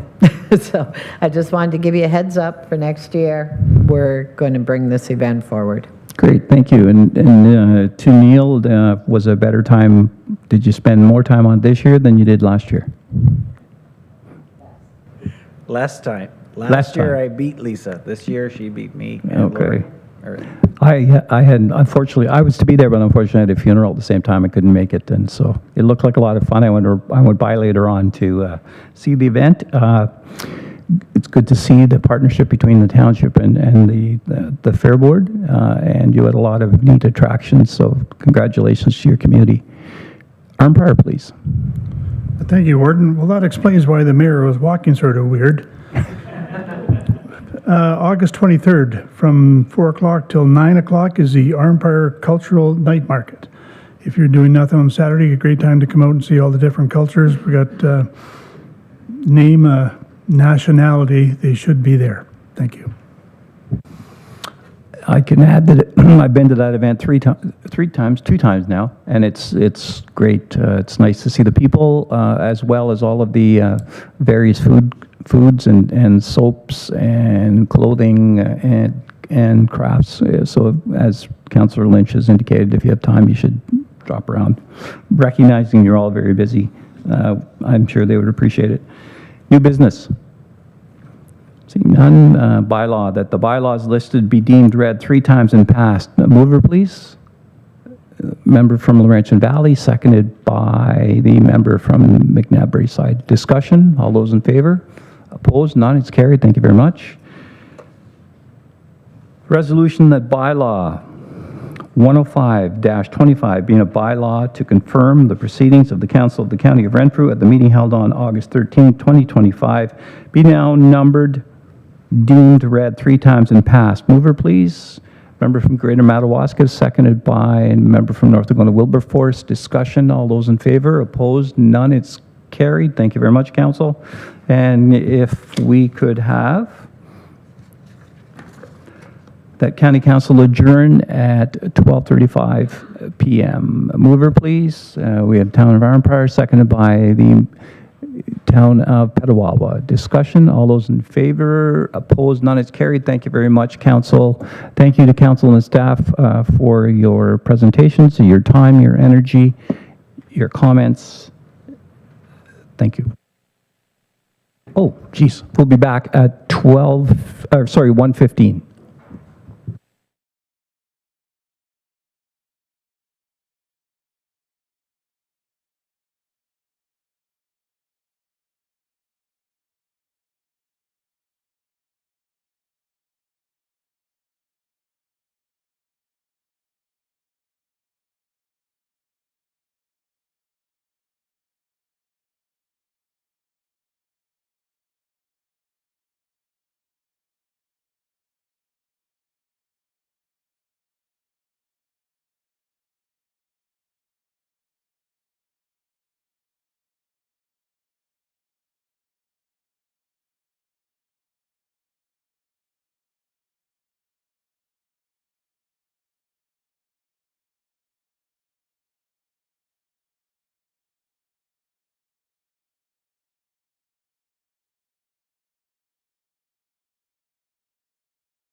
Good afternoon, everyone. Thank you for your patience. Welcome to the Health Committee meeting for Wednesday, August 13th, 2025. We are somewhat behind schedule. I'm showing 1:20, and I'm calling the meeting to order. I would first ask Ms. Van Starkenburg, has the roll been called? Yes, thank you, Chair, and we have quorum. Thank you. I would invite at this point disclosure of pecuniary interest, and if any, the general nature thereof, please. I see none. With that, I'd seek a motion. I think I asked this at every meeting, a single motion to incorporate. Oh, no, there are two distinct minutes. I would seek a motion to approve the minutes of the Health Committee of June 12th, 2025, please. Councillor Grills, seconded by Councillor Lynch. Any errors or omissions? I see none. All in favor? That is carried. I'd now seek a motion to receive that the Board of Health minutes for May 27th, 2025 meeting be received, please. Councillor Giardini, seconded by Councillor Watt. Once again, well, no, I can't say errors or omissions. Any questions or comments? We do have several members of the Board of Health present here today. If there are any questions, perhaps they could endeavor to answer. Any questions or comments? I see none. All in favor?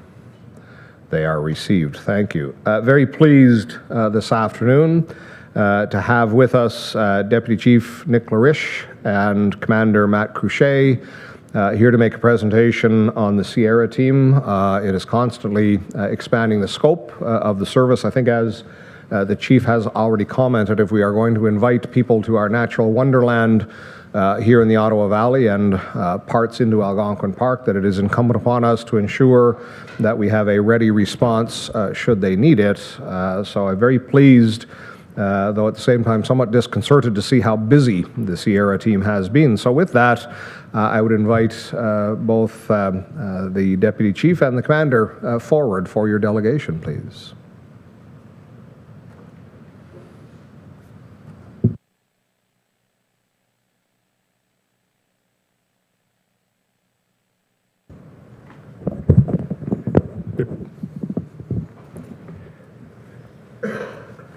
Thank you, through you, Chair.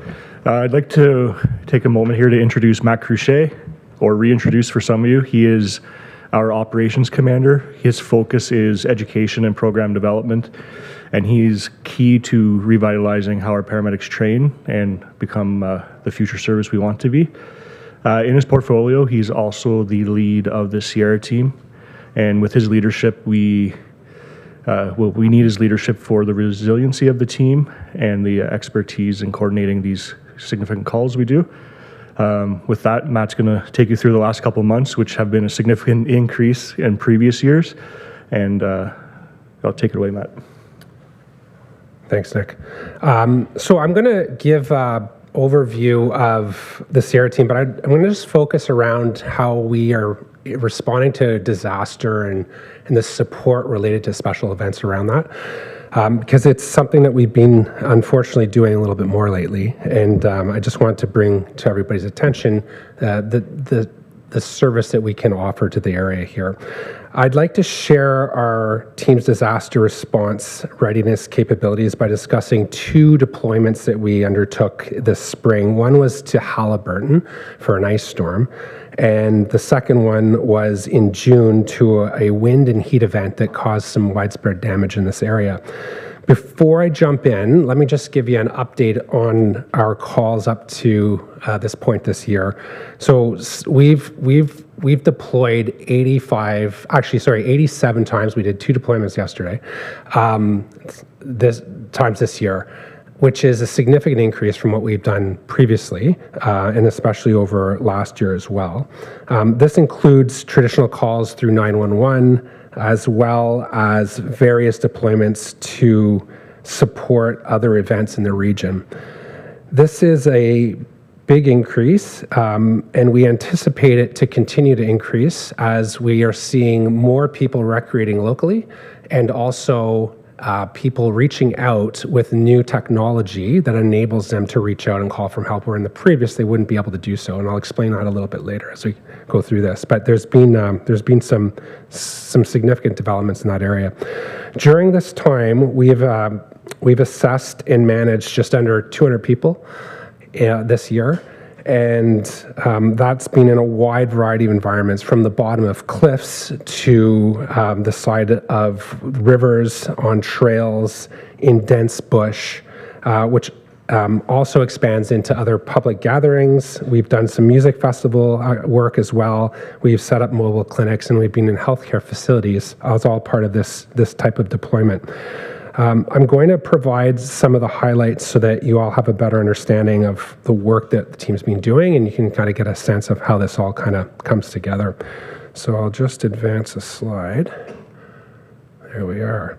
So I'll start with talking a little bit about the Haliburton deployment. Between March 30th and April 6th this year, the County of Renfrew Paramedic Service deployed its Sierra team to assist Haliburton County during a catastrophic ice storm that devastated the region.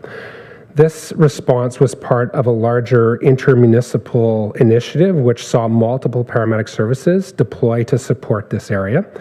The region was severely hit by an ice storm, which I'm sure you're all aware of, with similar intensity to the January 1998 storm that we experienced here and through large swaths of this region. The result was a total infrastructure failure. There was no landlines, there's no cell service, there's no 911, there was no fire, police, or ambulance radio communications, and there was no power. It was literally a total and complete blackout, which was the result of this event. We received a request for assistance from the paramedic chief of Haliburton at approximately 2 p.m. on March 30th. And we had 3 Sierra team medics and a commander rolling by 4 p.m. The team was equipped to be operational for 72 hours without relying on any amenities from the area. They initially assisted with setting up a unified command with Haliburton agencies and brought the only means of communication to the entire region, which was in-reach satellite communicators and a satellite uplink, which we set up and were able to enable some communications there. Once comms were up, we co-located police, fire, ambulance, and eventually the CAC service in the area, the ambulance dispatch service, to manage emergency calls that were coming in that region during that time. As we evolved the deployment, the team was made up of 911 paramedics, special operations paramedics, which included Sierra team members and also members of our aerial response unit. And we also sent an incident command element, which included a trailer and a communication package to support the operations as well as command staff. Once the initial command and control system was established, the mission shifted to medical services and patient care. We established a rotational deployment, cycling additional staff through 14 operational periods, in which time we had 18 Sierra team members rotate through the deployment. The crews worked in the mobile VTAC clinic using an additional Starlink for communications with VTAC physicians.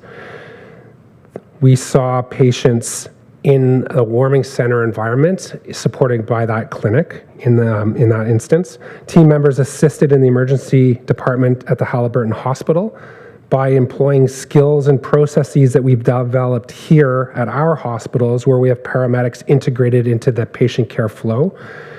We also provided wellness checks to targeted populations of the most vulnerable people in the community by doing door knocks in isolated areas. And we used our side-by-side to assist with this to access some of the folks in the most isolated parts of their area. The county was divided into sectors. Our area of responsibility was the southwest, while other paramedic services assisted with coverage in the other quadrants. We also used our drones to assist with surveying the area for damage assessment and infrastructure inspections. In order to augment our patient care capabilities, we had our base hospital activate our special event medical directives, which gave our paramedics greater autonomy to treat and manage patients in the moment without the need for consultation. Lessons that we learned from this deployment were a few. So rapid mobilization was achieved through our responsive operational model. We confirmed that we can deploy quickly and effectively. We refined our pre-deployment process by refining and tweaking some of the checklists we used to do this deployment, so we'll probably be able to deploy even more quickly next time if we need to. The team ended up assessing over 165 patients during this deployment in conjunction with the other paramedic services that were involved there. And we played an important role in maintaining emergency service operations in the region. And we used an incident command system methods, the methods that go along with that system, to quickly and effectively integrate in with the other services that were operating in the area. This was all accomplished with no local, like back here, operational impact. Our frontline staffing was maintained here in the county. Additional CR team responses occurred during this deployment, and they were all maintained and managed without any incidents, without any difficulties. And our fleet was maintained as well, where we had local resources deployed as we would normally deploy them. So it didn't draw down on anything locally here when we did this deployment. The Halliburton deployment was really an excellent experience for our team to be able to respond to local events. And lo and behold, come June, we had a local event that really exercised our capabilities and gave us a chance to affect our local area here. Towards the end of June, we experienced a heat wave, which resulted in extreme wind events through the region.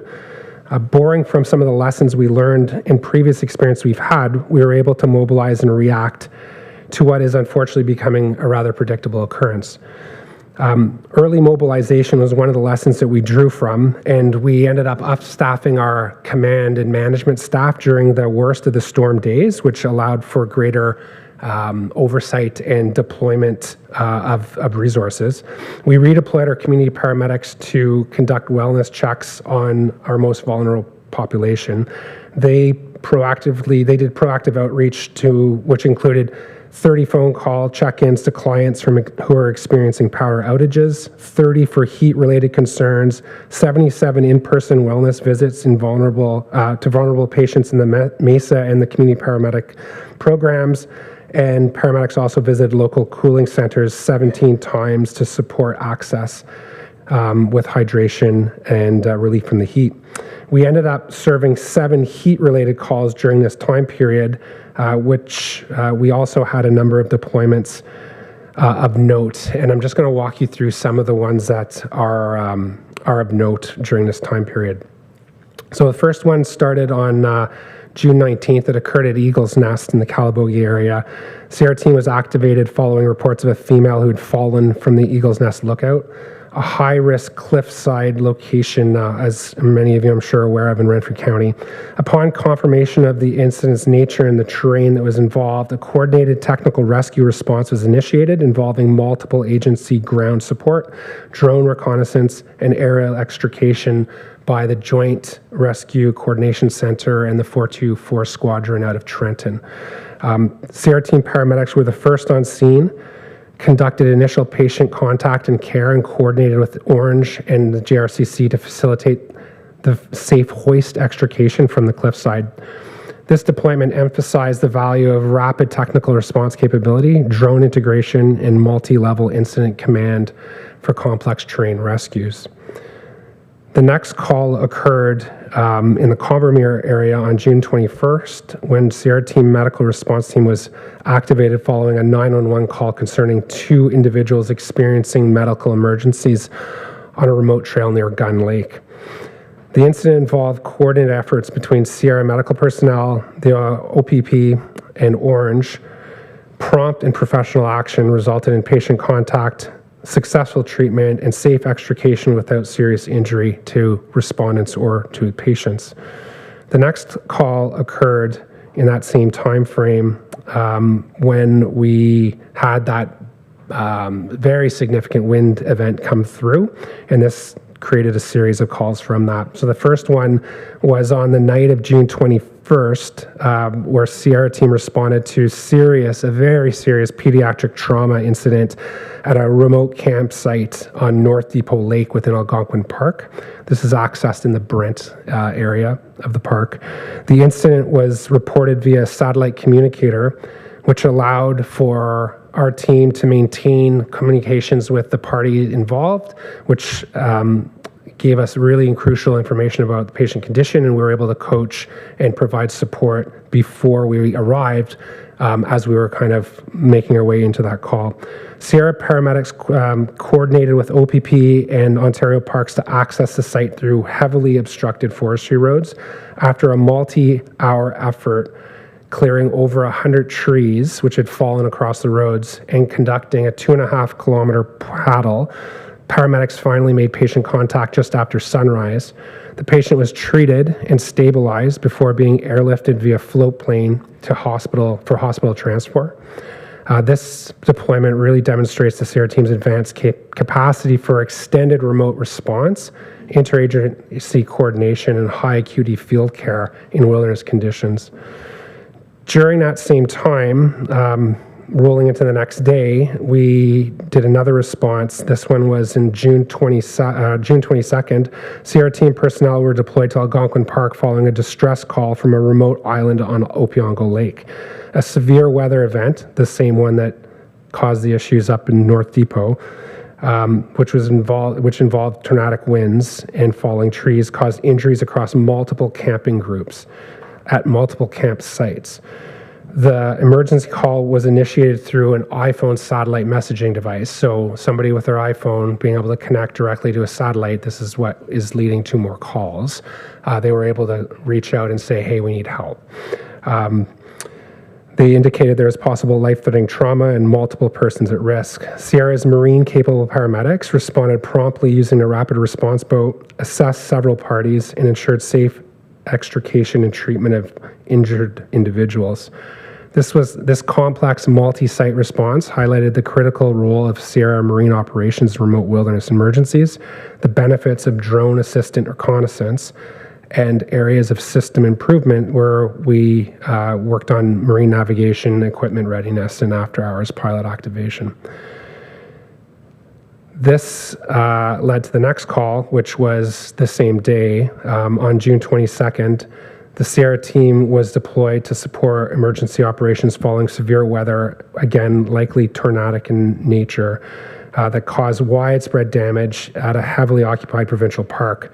Although minor injuries had been addressed overnight by local EMS, Sierra personnel were requested on scene in the morning by the North Bay paramedic chief for logistical and access support. The park, which included a mix of tents, RVs, and trailers, suffered significant storm-related damage. Sierra deployed resources to assist, but the response was marked by notable command and coordination challenges between agencies. Despite efforts by Sierra personnel to promote interagency communication and unified command, gaps persisted throughout the operation. This really highlighted, especially for me, the strong working relationships we have developed locally with our partner agencies, and that there are lessons that we can share elsewhere. The last call of this period was a skydiving accident on June 23rd. Emergency services responded to a high-risk skydiving incident in a remote wooded area near Upper Dwyer Hill Road in Ottawa. A skydiver sustained injuries after descending uncontrollably through treetops into dense bush. The Sierra team was deployed from Renfrew to assist with extrication and treatment, along with local paramedics and fire personnel. Unified command and cross-agency coordination led to a safe and effective rescue, with the patient stabilized and transported to hospital in stable condition. These calls really highlight the increasing complexity, acuity, frequency, and the duration of these types of events. We had 44 calls of this nature last year, and we're up to 87 calls so far this year. It's happening more and more, and driving this is a combination of a couple of things, I believe, which is an increase in local recreation and also this ability for people to reach out from anywhere at any time with the device in their hand. So rather than having a special unit that you buy, that you register and purchase, you can literally use your phone right now and call out from satellite when you don't have cell service. So I think this is increasing dramatically to what's going on. There has been a couple opportunities from that, which has been very useful. We've learned some really important lessons. Being able to communicate back to those people is really important and has made a big difference in many of our responses, where we're able to coach and guide people and provide advice over the phone, but also get the details that allow us to adjust the acuity and how we're going to go about making that response. So it's been really useful. So just to in summary, so the Sierra Paramedic Model of Care is a risk-managed, innovative approach that brings advanced care directly to patients, improving access to public safety in urban, rural, and remote areas. As emergency needs grow more complex, this model proves paramedic services can lead, adapt, and deliver life-saving care beyond the curb when and where patients need it most. So with that, thank you, and I'll pass it to you, Chair. Thank you so very much, Commander. I'm incredibly impressed by the scope of skills and assets, in fact, that we have. And I think that notwithstanding that the technology is now allowing individuals to be able to communicate with us, I think as well, it must give them some comfort as well to recognize that while it is not, I'm often very careful to say this is not perhaps going to the Nahanni, but it is a curated wilderness. So it does bring some comfort, particularly as many of these were natural disasters as well. The scale of that damage to the provincial park, that was actually the park site, I think. I could see trailers. It pretty well is obliterated. In any event, I'll open the floor. Any questions or comments? I'll begin with Councillor Murphy, please. Thank you, Chair. Wow. Apparently heroes don't all wear capes. You guys, your team is just an outstanding asset for the County of Renfrew. One of the things that I did note when I was reading the package, though, was the equipment used and the investment that we've made for the paramedic service in your equipment. And you know, there are some that repeat themselves, but there are others that are used solely for one incident or another. So I just think, Chief, bringing these very important assets that you know are going to help out in these dire emergencies, like, thank goodness you and your team have the foresight to bring those assets to our attention and how they actually will, in the real world, help out. I did have one question, though. We don't really own a mule, right? What is we own 4 of them. What is a mule? I had it as a note because I understood every other piece of equipment, but I didn't know what that was. It's a litter. It's a device we use with our litters. Essentially, a big wheel that allows us to extricate somebody over the ground without having to carry it. So think of it as a big wheelbarrow.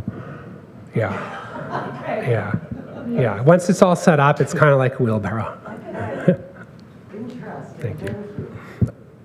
They are not splayed over the back of a equine pack mule. No. All I could picture was a burro, you know, with the stuff on them, and you just flop the body on top. That's right. Yes, it is not that. I want everybody to clearly understand it is not that. I think, Warden Emo, you had your hand up, and then I will go to Whitewater.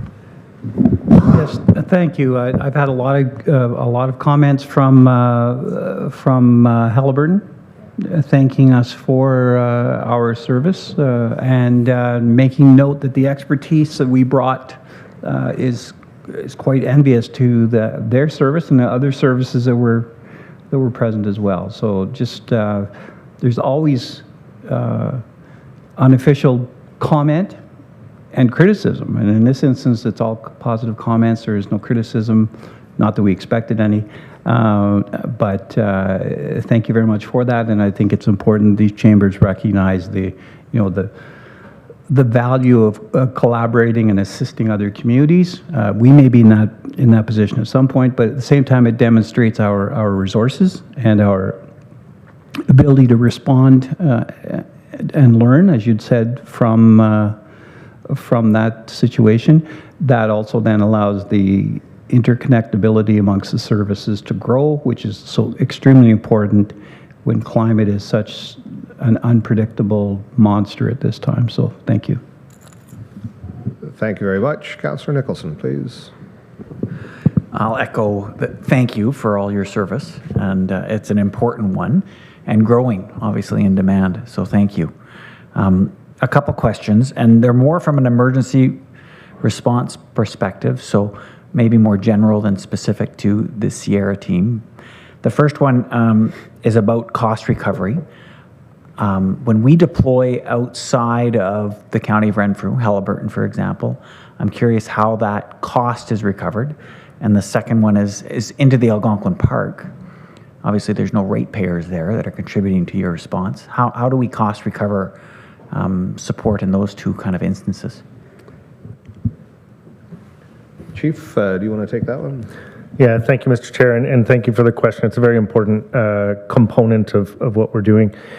The first part of your question, as it pertains to Halliburton, in those initial minutes of the request from Halliburton, respecting that they didn't have self-service in Halliburton to even make a call, I reached out directly to the CAO to apprise him of the request of the information and characteristically said, do whatever it takes to help our neighbors, and we'll sort that out. So the next call was to the Provincial Emergency Operations Center to notify them that we've received this request and that we'd be actioning the request. And frankly, they didn't know what to do with the request. Not disrespectfully, but it was sort of non-traditional in that it was healthcare based in its design. So we followed that quickly with an email of confirmation from me to the POC that this is what we're doing, and we'll catch up to it later. That's part of the initial work. Simultaneously, an email went to the Ministry of Health to say, FYI, here's what's going on and here's what we're doing. So in the ensuing hours to days, there was conversations back and forth with the POC, and then there was conversations back and forth with the Ministry of Health Emergency Health Services branch. And this is all the while there's complete or catastrophic critical infrastructure failure in those areas. So that was not the time to distract, but simply to put our stake in the sand to say, we're doing this in good faith, that we're all going to work together and this is going to get sorted out. Very happy to say that Emergency Health Services Branch Assistant Deputy Minister Piccarello, once she realized that the ball was squarely in her court to resolve, said you will be reimbursed 100% for your costs associated with this event. As a member of the Ontario Association of Paramedic Chiefs, we also rallied other municipalities. So Halton, Durham, Hamilton, Grey County, all came into Simcoe and Kawartha and a portion of Muskoka and Rama and so on. So there was then a large-scale effort, and then Lanark and Leeds and Grenville, no, Lanark and Frontenac then also came in to be part of our relief in Halliburton towards the end of the deployment. So this became a large-scale sort of best-in-class approach to being able to manage this that then I think has really coalesced around the Sierra response versus what others were able to contribute to this exercise. So through the CAO, Eastern Ontario Wardens Caucus, there's now an awareness of the opportunity to collaborate as well. There was a reach out to the EORN group to be able to facilitate a conversation with the telco providers to give us priority access to cell service and so on. So this was a large event. It's a long answer to your question. But what we are doing is each of our bylaw rates for upstaffing. So like if we were to go to Calabogie and provide an upstaff to one of their participants. So we've taken the bylaw rate and multiplied that by our staffing, and the province, I'm very confident, will come good before the end of the year to be able to reimburse that at 100%. Similarly, we've had another deployment requested by the province of Ontario for a similar stance as it pertained to the Council of the Federation meeting at Muskoka. Same conversation with the CAO. We deploy, and that was the province actually requesting us be there through the Muskoka Paramedic Service. So we've continued along that vein. That's also at 100% cost recovery. Now there are other components to the second half of your question. There are calls that occur within Algonquin Park, for example, that would be what I would call sort of our natural responsibility. Anything in the Acre area, anything in North Depot, Brent, things that are immediately adjacent, meaning you get there from within the county. Those would be typically our obligation. Because we have that expertise and we do go into the backcountry in those areas, we have an agreement with Nipissing District that will provide them support for other portions of the park that they would have primary responsibility for. Remembering that it's only in the last few years that we no longer have specific responsibility for the Whitney-Madawaska corridor, because at one time they were seasonal in their paramedic service coverage, and they still have on-call components. And their level of service provider, depending on their scheduling, may or may not be at the advanced care level, depending on what those patients' needs are. So that's an ongoing dialogue between our paramedic services. We do have the ability to intermunicipal bill for calls in those areas. So there is a mechanism by which those could be recuperated. And the Parks Ontario is also a participant who does provide us some compensation for the work that we're doing in the park. It may not be at 100%, but they do provide us in-kind contributions as well for the development of the team, some of the equipment. The mule is a very good example. We get a bag of oats once a month for the mule, but some of that equipment specifically was purchased by Parks for our use, knowing that we would be the ones who would be providing that level of service. So that benefits us when we're in behind Calabogie and the motocross mecca of Ontario, right on through to hunting season. Pick a tree stand, any tree stand. We're likely to go and visit it at some point in the next 10 years. So there are lots of ways that this occurs. If you take the Halliburton deployment out of our experiences this year, well in excess of 80% of the calls that we've done are within the county or within our immediately adjacent area. Those other calls, we might be picked up by the float plane at Barry's Bay, brought into the patient, and then fly the patient back out to Barry's Bay, for example. So it still affects us one way or the other, and if a different paramedic service was to do that and end up with the patient at Barry's Bay, we want to make sure they get to the right place the first time so that we're not then responsible to transfer them from Barry's Bay to the trauma center, for example. Anyway, I hope that answers your question. Thank you. I can assure you it did. Councillor Brose, please. Thank you, Chair, and through you, well, yeah, fantastic presentation and incredible amount of work that your team is doing. Just a question, and more in regards to the Samuel Champlain Provincial Park response, where you said they weren't comfortable or there wasn't the collaboration that you normally experience in some of your other deployments. Is there going to be any follow-up with the province on improving that sort of collaboration? Is it a lack of knowledge on how this system actually functions and where it might be going in the future in order to improve those responses? I'd ask the commander, please, to respond. I think you're ready. Yeah, great question. And so the short answer is yes. And it's directly through our paramedic services that we're collaborating. So for example, we've had 3 services from that region reach out and ask to come train with us and build that capacity and build that understanding with that. And at the with an additional service level, we are beginning to engage more with some of the OPP from the north, which surround the park.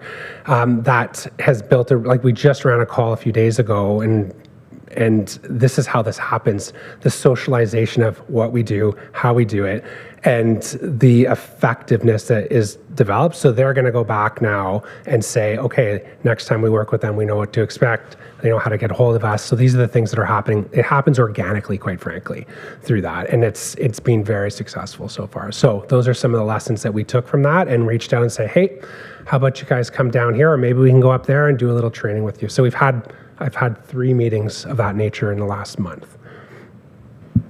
Follow up, and this will be the last question, unfortunately. I'll give that to you, Councillor Rose. Thank you, Chair. Just a quick follow-up. Yes, I'm just curious whether these collaboration efforts will result in more Sierra teams developed across the province. That is the hope. That is the intention of other services. It's just going to take a little while to get there. Thank you. And perhaps, so just before, well, maybe this is going to incorporate the Chief as well, but I want to certainly once again thank Deputy Chief Larish and Commander Cruchet, an absolutely stunning presentation on what our capacities are. Thrilled that you were able to do that. Last word to the Chief. Yeah, thank you, Mr. Chair, and a huge thank you for the presentation, but really the work that all staff are doing. This Sierra team is a team, obviously, but really it's an adjunct to the 911 paramedics who are also intimately involved, as well as the balance of staff that choose 24/7 to keep a ringer on, be available for calls, and work very closely with all of our staff to make these deployments successful. I did promise short. But probably a good reminder, because not everybody was in these chambers going back 15 years or so when this started, with the 2 girls that were lost in the woods and came out of the bush, and that was part of the origin of this. And what we recognized very quickly was that these calls are no longer by exception. It's part of what we do. And I think that's important from a risk management perspective. It's also important to understand the difference between rescue and what we do, because our goal, as directed by these chambers, is to get patient care to the patient as quickly as possible, not the patient to patient care. If you're in the woods and you have a fractured hip, would you like to be taken out of the woods without pain management or with pain management? As a small example. And that can significantly change your course of treatment and of recovery, right on through to the extraordinary examples that were provided today. The last component, Mr. Chair, is that we do have a delegation with Minister Dunlop at AMO next week, specific to our deployment in Haliburton, and to ensure that not only from a local OPP and so on perspective, but that the province fully understands the asset that's available, and that we can take as many structural impediments out of the deployment of this team so that we can have full cost recovery, that we can have full understanding and eliminate any duplication of service. The fire services do an incredible job. Police services do an incredible job, but our goal is to get patient care to our patients, not our patients to patient care. And I think that is really what's going to define the role of Sierra team and the incredible care they provide in incredibly difficult circumstances. Thank you, Mr. Chair. Thank you very much, Chief, and once again, thank you, gentlemen. We will now move on to communications. Now, I note all of these communications are with regards to the paramedic service. That is for the patient care model 911, and they are very similar, but there is a slight difference. The first is for eligible mental health and addictions. Second is for non-emergent patients. I wonder, Chief, if you can perhaps once again, in a condensed version, identify what the benefits, both to the service but also to our community, will be realized through these changes. Yeah, thank you, Mr. Chair. And very briefly, we applied some time ago, well in excess of 6 months ago, for these models of care with the province. And what this represents is taking the automaticity out of the 911 system. The 911 system was designed for paramedics to respond with an expectation, effectively, that you're going to the hospital unless you say you don't want to go to the hospital.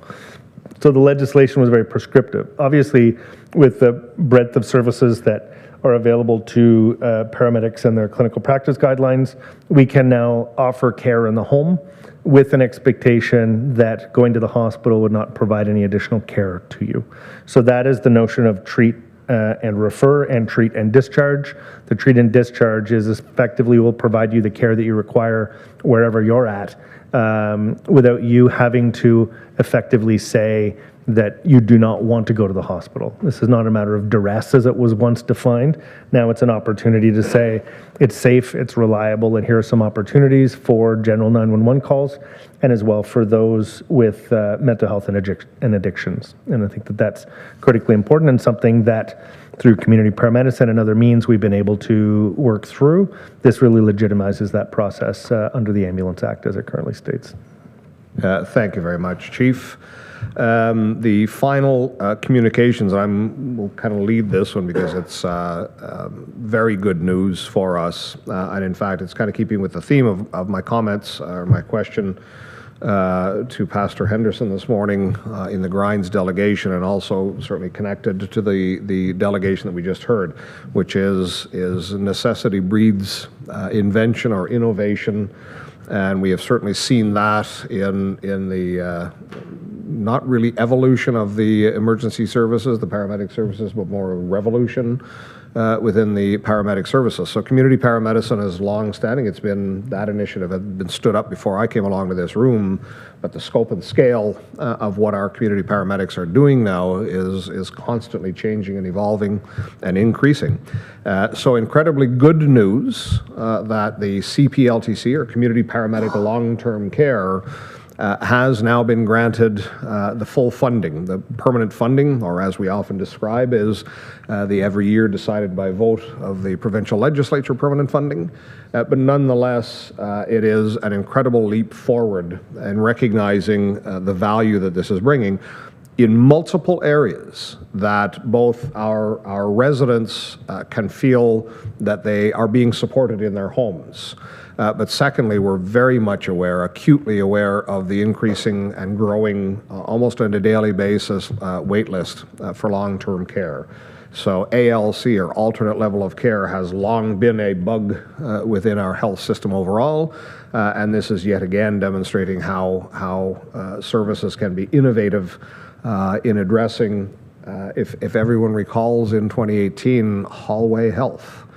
So we are continuing to do that on a regular basis, and that the province is recognizing, these comments are perhaps from my colleague, Councillor Doncaster, that it is in fact a health role, and this is appropriately 100% funded by the province and not by property tax. With that, Chief, I don't know if there's anything you wish to add?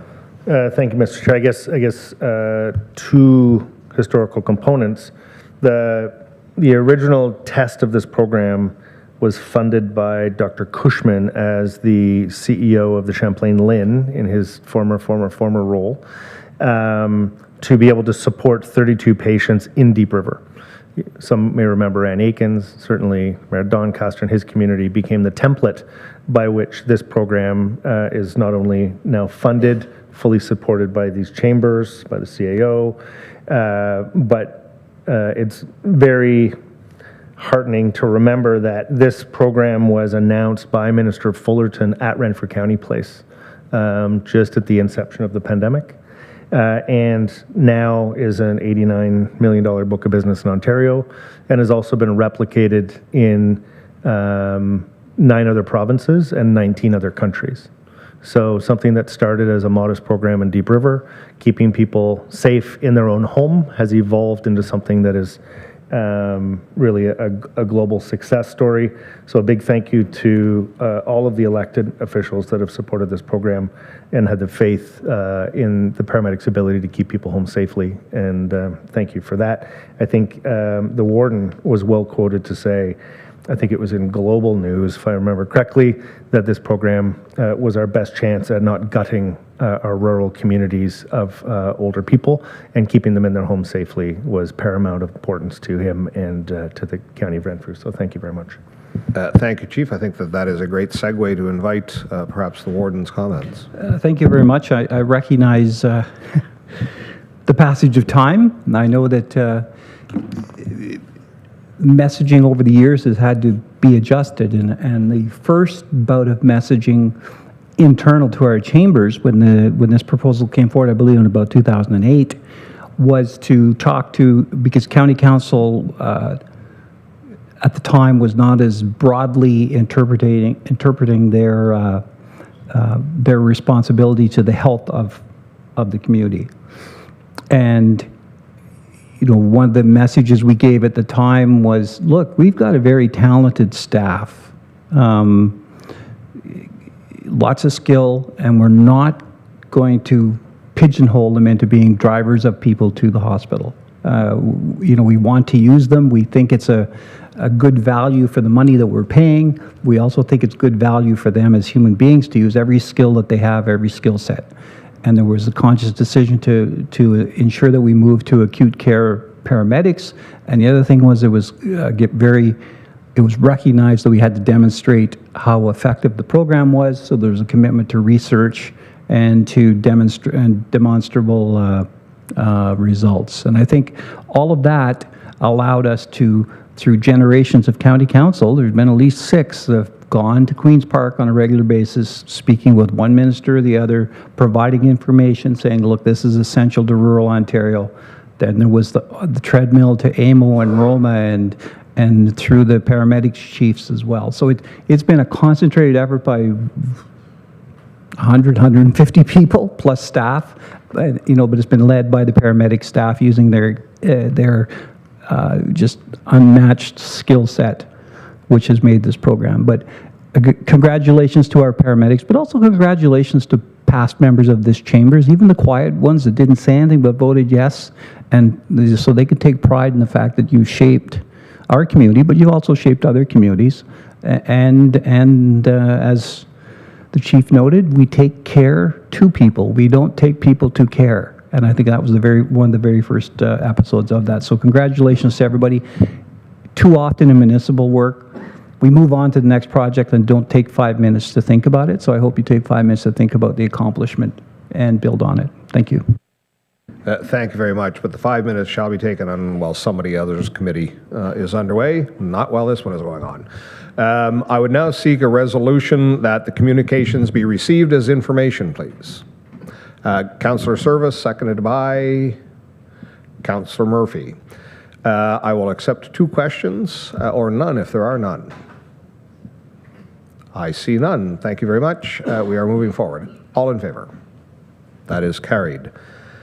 With that, then we're going to go directly into consent reports, and I'd have to begin this report. I know that Mr. Kelly did make note of this at some point earlier today, but I want to please welcome and join me in welcoming today Ms. Nancy Lemire, who is, she's an incredible actress because she is, I think she might have 2 parenthetical A's after her name right now. I believe that her standing position is the Director of Care at Miramichi Lodge, but she is now as well, given the absence of Mr. Blackmore and the vacation of Mr. Quaid, she is now also the acting administrator of Miramichi Lodge, and for today, and I suppose while in Mr. Quaid's absence, the acting director of long-term care. So there's a lot of acting going on here today, and a lot of hats that Ms. Lemire is wearing. So I welcome you here today, and if you would take us through the consent report, please. Thank you, Chair, and through the committee. I'm very, very honored to be here today, and certainly will try and do Mr. Blackmore justice. So our long-term care report for this month begins with our resident statistics. So these are our census numbers for May, June, and July of this year. Both homes very stable, maintaining above our 97% occupancy rate that is mandated. Beds are generally filled very quickly. The Ontario Health at Home Champlain client waitlist is also provided. Bonnechere Manor currently has a total of 155 clients on their wait list, while Miramichi Lodge has a total of 372. The second item is our Ministry of Long-Term Care inspection statistics. So the Ministry of Long-Term Care employs one inspector for every 2 homes in Ontario, making their visits and inquiries frequent with us. So the reports that Dean has attached are covering the time period from October through December 2024. And the highlights of the report include an average of 228 inspections each month, and more than 2,400 non-compliances found across all long-term care homes in Ontario.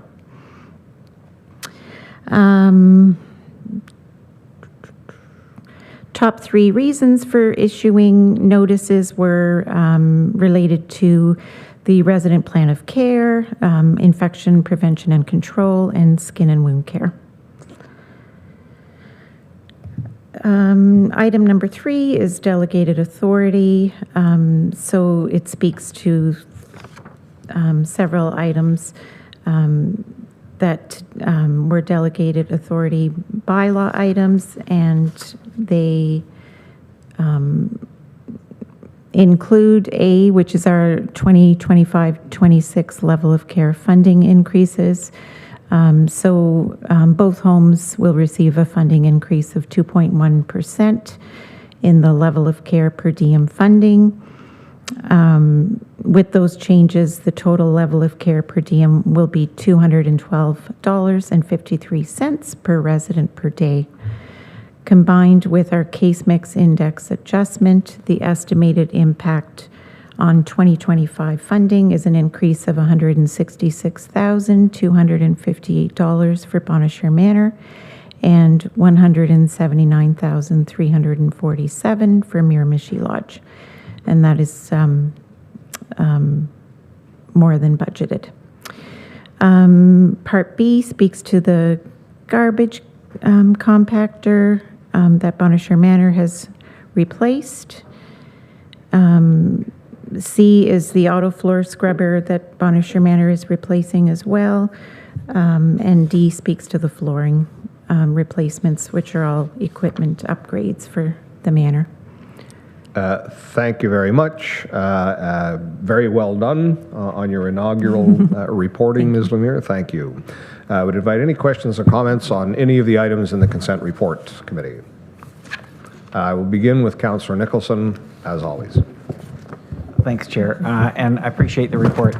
The question may not be directed back to our acting director, but in item number 1, it talks about the patients waiting for first choice from community hospital for long-term care. And I know with the discussion we just had with respect to our community paramedics, that we're working on trying to confirm how many of those 886 residents of the County of Renfrew are receiving care from our community paramedics. And I was just wondering if we had an update on that work, that effort. Ms. Lemire, if you are predisposed to that question. So we don't have those numbers available right now. We certainly can lobby back to Ontario Health at Home because they would be the gatekeeper of that data and perhaps be able to give us more insight into what those numbers are. I wonder, perhaps, Chief, and I know that Deputy Chief Grenier, this is certainly within his assigned bailiwick, but perhaps you might know this. So, of course, to be in long-term care or to be on the long-term care wait list, you have to first have been assessed to be eligible for long-term care. Is that same metric, does that apply to CPLTC as well? Are those individuals that are enrolled in the CPLTC likewise, must they have been assessed as eligible? Thank you, Mr. Chair. Thanks, Nancy, for a minute of your time. So we know that our partners in long-term care here in the county are continuing to attempt to garner that information through their channels. I've also taken this to Ontario Health and Ontario Health at Home, making a petition that this information be released so that we can do adequate planning and as well have enough foreshadowing of someone's trajectory in the system to be able to offer them care. And then lastly, through the Ministry of Long-Term Care, I've also put forward an ask to them that they attempt to work with Ontario Health at Home and Ontario Health to be able to share this information. It's very difficult to manage in the dark. On the second component to the question, you do not have to be on the wait list for long-term care to be eligible for the community paramedic in long-term care. And that was intentional with Minister Fullerton in that we didn't want to create a perverse incentive for people to have to get on the wait list for long-term care to be eligible for a program that is attempting to keep you out of long-term care and off the wait list for long-term care. So what we do is ask our individual clients whether they are or not on the wait list for long-term care, and you may be surprised, but not everybody knows the answer to that question. So we don't have reliable data to be able to bring back to you at this time. But what we can say from a frailty assessment perspective, the vast majority of our community paramedic and long-term care clients meet our threshold for eligibility to be assessed for long-term care or to be in long-term care. But we do not have the other side of that ledger in terms of the wait list, so to speak. And we know even with whether you have a family doctor, don't have a family doctor, can be in the middle of an elusive question as well. So we're going to continue. We're going to hope to get the information back. Nancy and her team are going to continue to collaborate and cooperate with us as they've been exceptional. But at this time, we don't have a solid answer for you. Okay, thank you. And so ultimately, it sounds like it is a work in progress, but it certainly seems to be a rational and reasonable request that transparency that we're seeing on a monthly basis on our reporting, it doesn't seem that it would be untoward to expect that same level of transparency might be available. Did you have a follow-up, Councillor Nicholson? Thank you, Chair. And the response, I completely appreciate it. I'm looking for a better appreciation of the growing population of seniors in our community. We recognize that some are at long-term care, some are with community paramedics, some may be just getting support from their caregivers and their primary care, but how many are needing support out there, and what are the levels of support, and who's worrying about the overall picture?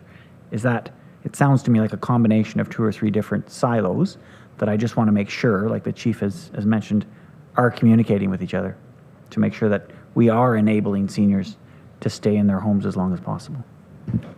Chief, please. Yeah, thank you, Mr. Chair. So I think individual organizations share a concern in terms of, first and foremost, when we don't know what we don't know in terms of who's vulnerable, that's probably our greatest concern. Then there are those that we know have a need for service, but other parts of the system are not able to reliably provide them that service. So we could call those gaps in the system.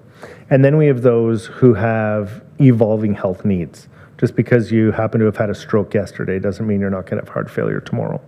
And so that's where we have patients coming and going from emergency departments, from their family doctor's office, from the lab.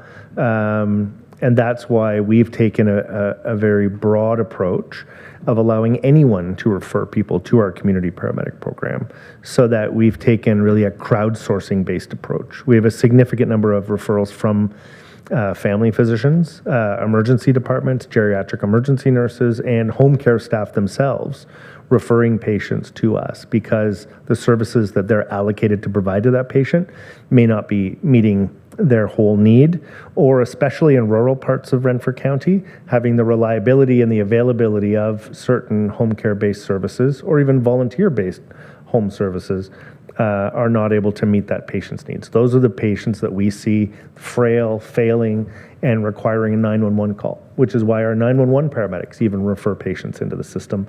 And we go in and advocate within the hospital to ensure they're not returned home until it's safe to do so. Thank you. Councillor Doncaster, please. Thank you, Chair.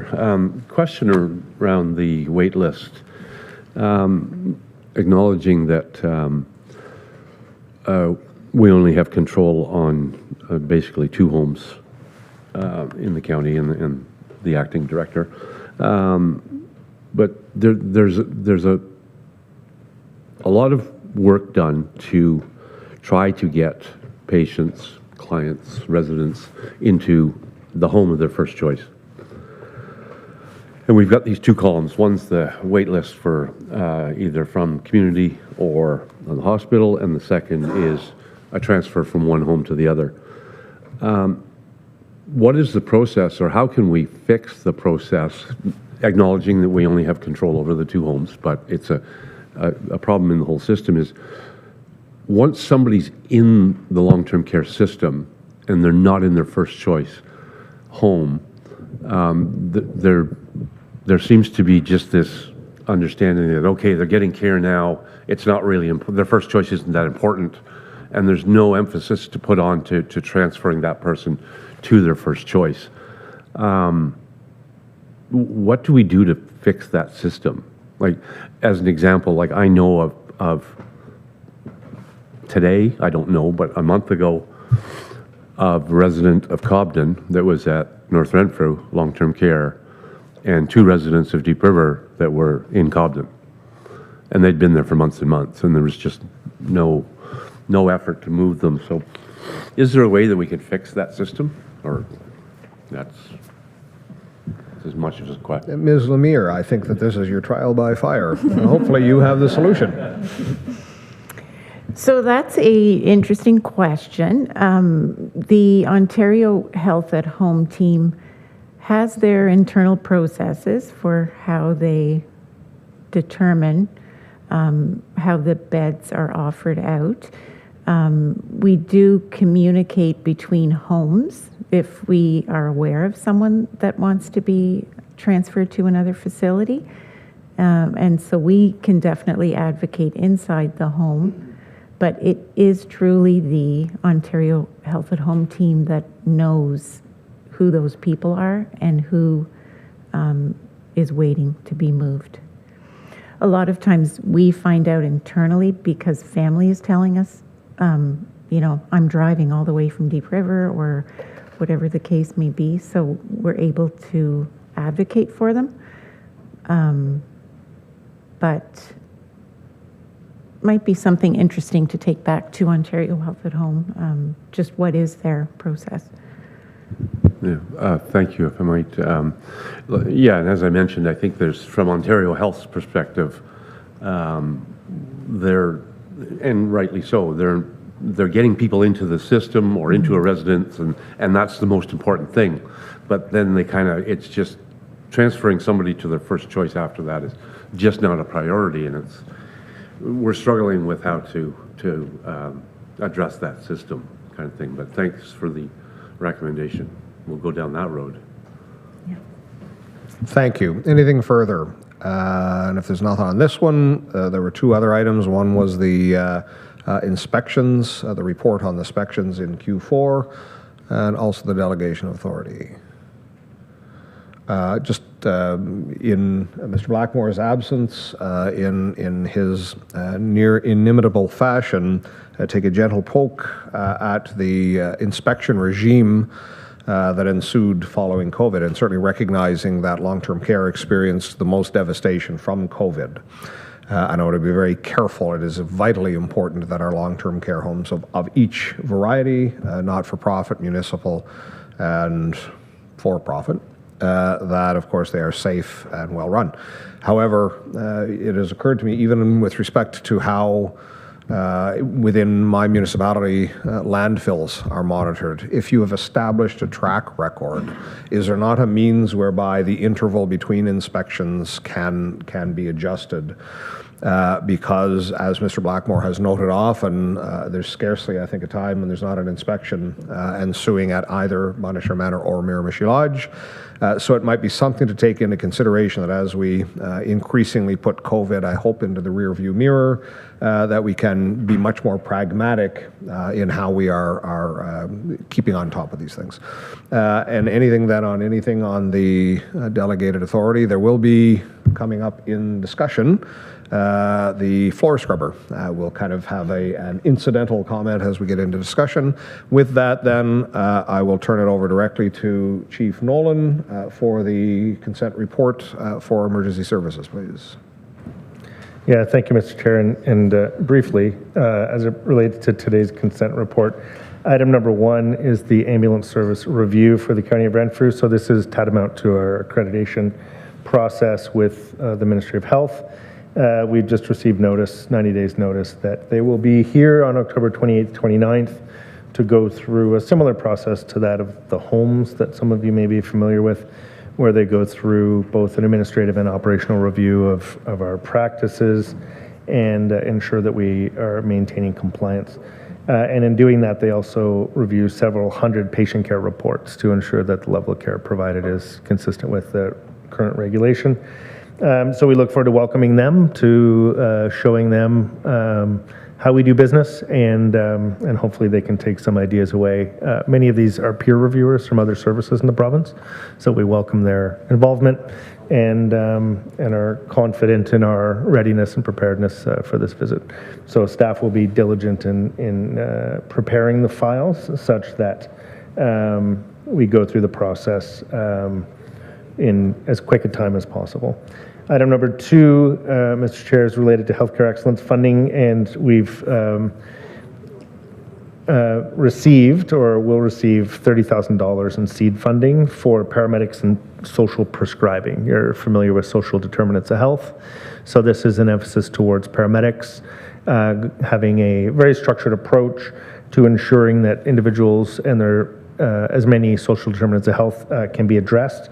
And in doing this, it also is a great method by which to not only address community paramedic clients, but also MESA clients to ensure that people are connected to existing resources. Our goal is not to create new resources where they don't need to exist.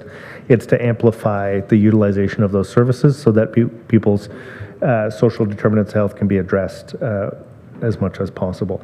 Examples such as food banks, we talked about food security earlier through the warden, recreation programs, legal aid, and co-creating personalized social prescriptions. So just reminding people of what's out there and how to utilize those services. Item number 3, delegated authority. There are 3 main areas here. The first one being renewal of Ontario health funding for VTAC. So that's almost a $5 million annual contribution that the province makes to our VTAC program. So that is a renewal of the funding. The second one is the substance use addictions program. So this is a different component of the SUAP funding that McKay Manor received a different grant. This grant for us related to the Emergency Treatment Fund is allowing us to create a navigation tool and support the communications associated with predominantly the MESA program and the Heart Hub program. So very pleased that this work is happening, and a big thank you to Craig for shepherding this. This was an on-again, off-again process, pre-federal election, post-federal election, so it's actually required quite a bit of an administrative time just to get it through the hoops. And the third one is a staffing agreement renewal with the Pembroke Regional Hospital, and that is at 100% Pembroke Hospital's cost, where they require assistance of our staff working in the emergency department, as Matt Cruchet spoke to earlier.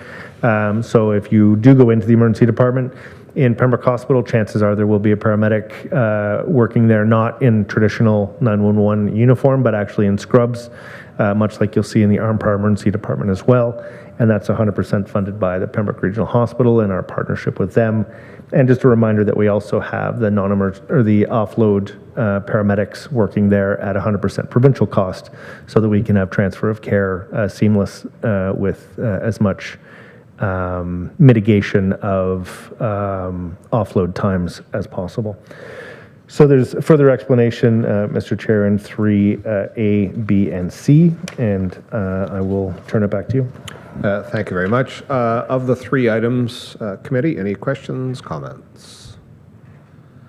I just had one on item 2. I think that perhaps where I'd seen this first was the NHS in the UK And of course, as the chief has noted, the social connection is part of the fabric of who we are as a species. We are a herd species. But I know in particular, we're talking about CPLTC, and I'm sure Ms. Lemire, you can confirm, the psychosocial component of mental health for our seniors is vital.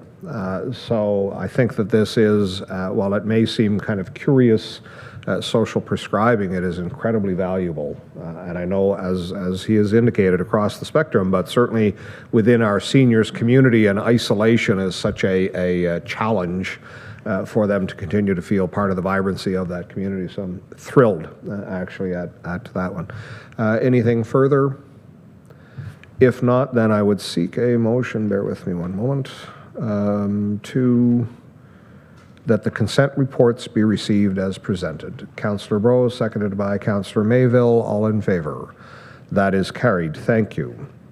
We will move directly to discussion reports then, and there's a single item for long-term care, none for emergency services. So with that, I would invite Ms. Lemire, if you could please read the recommendation for us. Thank you, Chair, through the committee. The recommendation is that the Health Committee recommends County Council approve the reallocation of $20,000 from the 2025 Bonechair Manor capital budget designated for the replacement of an auto floor scrubber in order to support the purchase of a platform for the generator. Thank you very much. I would seek a mover for that. Councillor Lynch, seconded by Councillor Grills. If you would provide the background, please, Ms. Lemire. So the Manor's 2025 capital budget included $50,000 for the replacement of an auto floor scrubber. The closing of the request for quote came in under by $20,000. So they're looking for approval to reallocate that $20,000 to support the purchase of a platform for the generator to ensure staff are able to perform weekly, regular scheduled maintenance and record measurements safely. Thank you very much. Open the floor to discussion. Perhaps just to add sorry, Councillor Lynch, please. Thank you, Chair. Just could you define what a platform is? Actually, I may, I was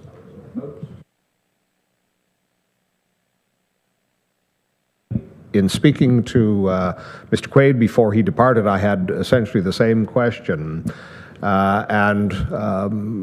Largely what Mr. Quaid disclosed was that it was an oversight when we purchased a generator fairly recently, maybe last year, if not 2 years ago, that in fact it is a large and a lot of and it is a requirement that this be tested and monitored on a weekly basis.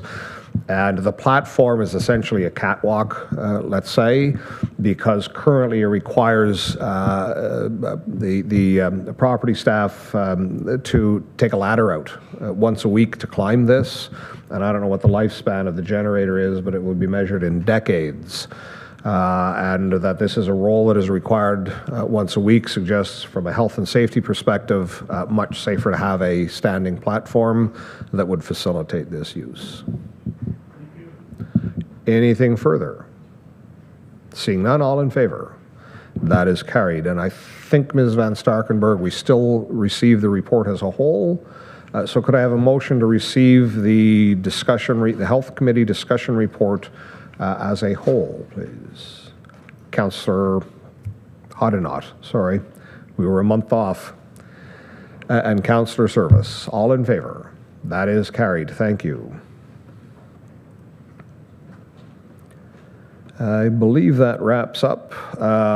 There were no deferred reports. Are there any verbal reports? I see none. We do have a requirement for a closed session, item 11. So the recommendation that pursuant to section 239(2) of the Municipal Act 2001, as amended, the Health Committee moves into a closed meeting for the following reason. Advice that is subject to solicitor-client privilege, including communications necessary for that purpose, and advice that is subject to solicitor-client... okay, it seems to be exactly the same. It is with respect to encampment issues. Could I have a mover, please? Councillor Hoddinott once again, Councillor Giardini. All in favor? That is carried. We are enclosed.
Thank you. Welcome back, everyone. I do appreciate your patience, particularly those who have been viewing the live stream.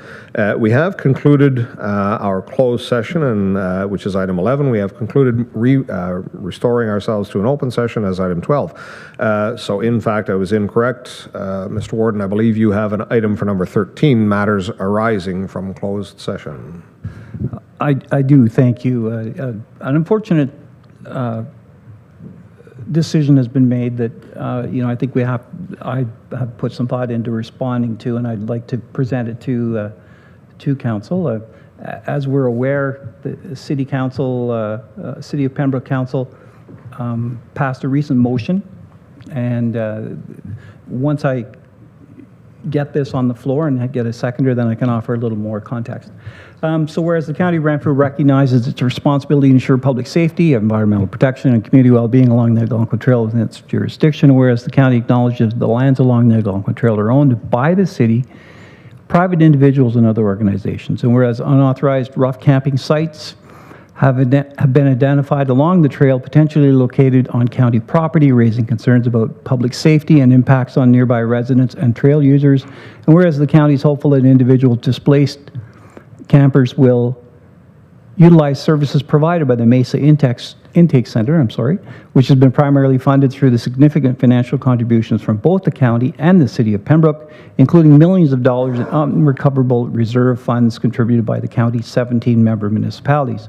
And whereas the county believes that addressing the financial burden ensures coordinated service delivery and preventing future encampments, which requires increased cooperation and accountability from all stakeholders, particularly the City of Pembroke. Now, therefore, be it resolved, the County of Renfrew Health Committee recommends to County Council that, number 1, the County of Renfrew formally requests and directs the City of Pembroke acknowledge in writing the majority of Mesa Intake Center clients are current or former residents of the City of Pembroke. 2, the County of Renfrew formally requests and directs that the City of Pembroke reimburse the county in the amount of $2 million to replenish county reserve funds used to support the approximately 18-month startup phase of the MESA program.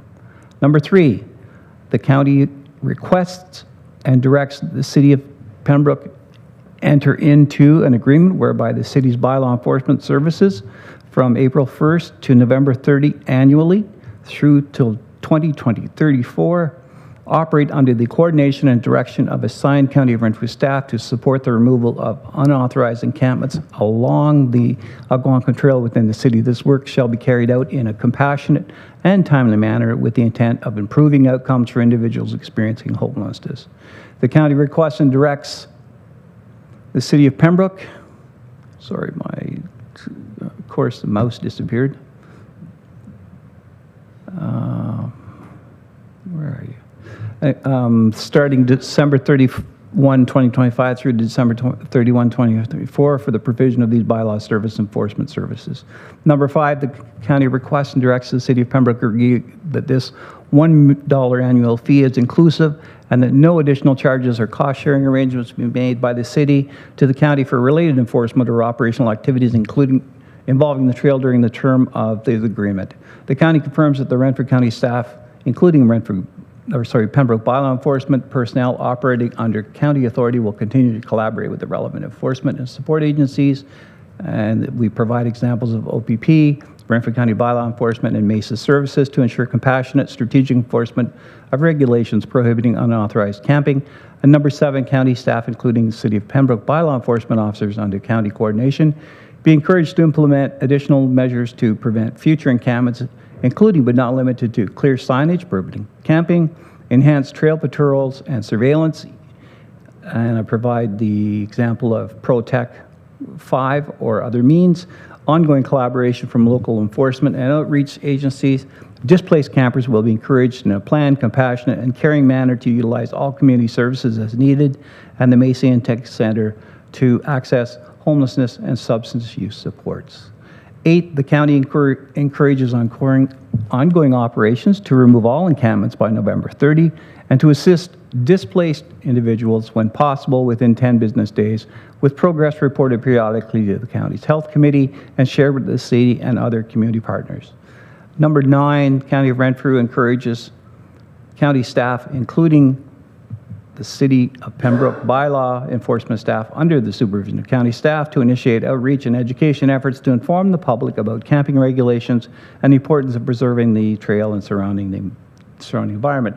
The county formally requests and directs the City of Pembroke to refrain from issuing communications regarding the Algonquin Trail without prior authorization from the County of Renfrew Chief Administrative Officer to ensure consistency and collaboration. And be it resolved that County Council affirms this motion reflects the spirit and intent of the City of Pembroke's resolution titled Issuance of Orders to the County of Renfrew to remove unauthorized camping along the Algonquin Trail in Pembroke, and further, the County Council reaffirms its commitment to collaboration with the City of Pembroke and its dedication to advocating alongside the City for enhanced support from the provincial and federal governments to address homelessness, land use management, and community safety along the Algonquin Trail in a compassionate and clinically informed manner. And I would seek a seconder with your permission, Chair. Thank you very much, Warden Emo. So moved by yourself. I would seek a seconder. Councillor Murphy. Discussion, please. If I might, what I tried to do when I saw this motion from the city was to respond in a manner that was able to offer a solution, but also if they truly believe that the ability to direct staff was in fact within the element of possible, that we would acknowledge that and offer some direction in return. The city has had the benefit of almost exclusive access to this chambers through their membership on 2 committees, and then also through the excellent relationship that staff working through Mr. Davis, Chief Nolan, Ms. Patrick, and especially through the efforts of the CAO with the Pembroke staff. So there's been a marked increase in positive interactions and positive direction. And so I feel that this motion that they presented to us without any consultation that I'm aware of, was quite disappointing because I thought we were going in the right direction as a team. And if we have to break up the team, then I feel that this motion that we've presented or I've presented is prescriptive enough that it allows us to resolve the issue for the City of Pembroke, which seems to be the intent. And I recognize it can be frustrating dealing with some of these issues as it doesn't happen immediately because you write something on a letter or on a motion, and it doesn't happen and it's not neat and tidy where everything disappears by Wednesday.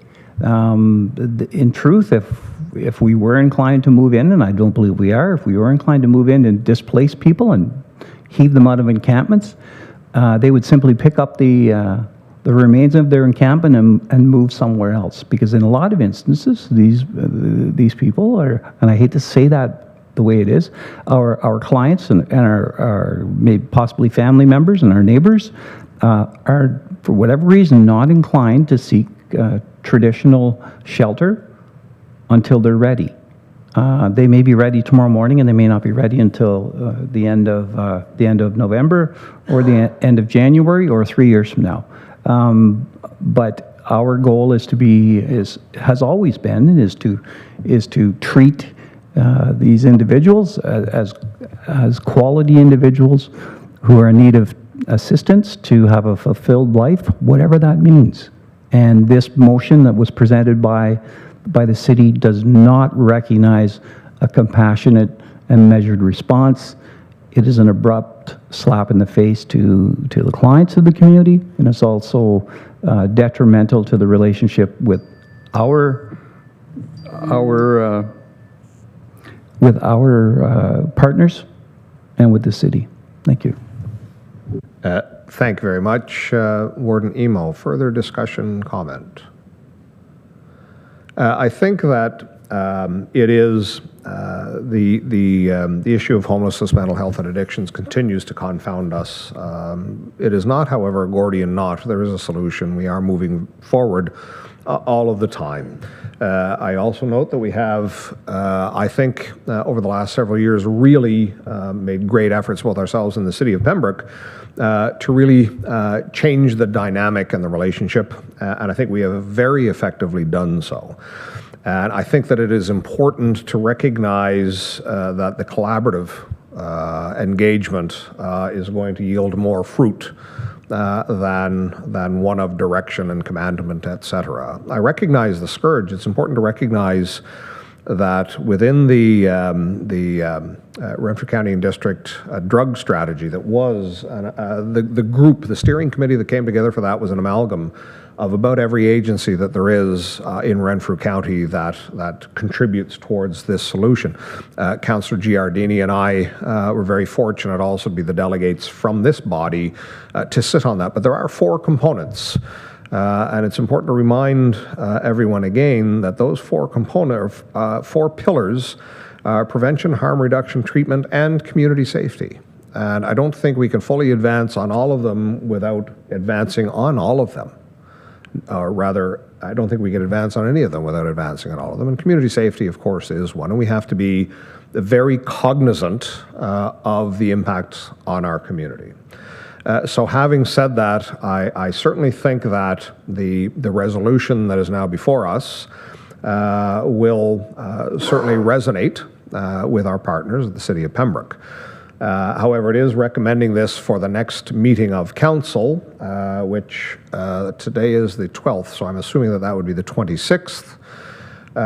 So it is my fervent hope that perhaps in the interval, that perhaps in a less public fashion, we can engage with the City of Pembroke and recognize that ultimately the people that are at the center of this are perhaps, as I'd indicated earlier today, those living the most precarious lives in our community, but also recognizing that communities, and in this instance Pembroke, does have a community safety component to it, and we must be cognizant of that. But I think that great strides will be made in smaller rooms. I think it is small strides that are made in big rooms. I would certainly like to see perhaps an entreaty to the mayor and CAO of the City of Pembroke that perhaps rather than man the ramparts, perhaps it is best to discuss and come to a conclusion that is going to work to the benefit of all. That would be my fervent desire. So I would invite any further question or comment on this. I see none. All in favor? That is carried. Thank you. I would now invite, is there any new or other business? I see none. With that, now I'd seek a motion to adjourn, please. Councillor Brose, seconded by Councillor Hoddinott. The names now are there.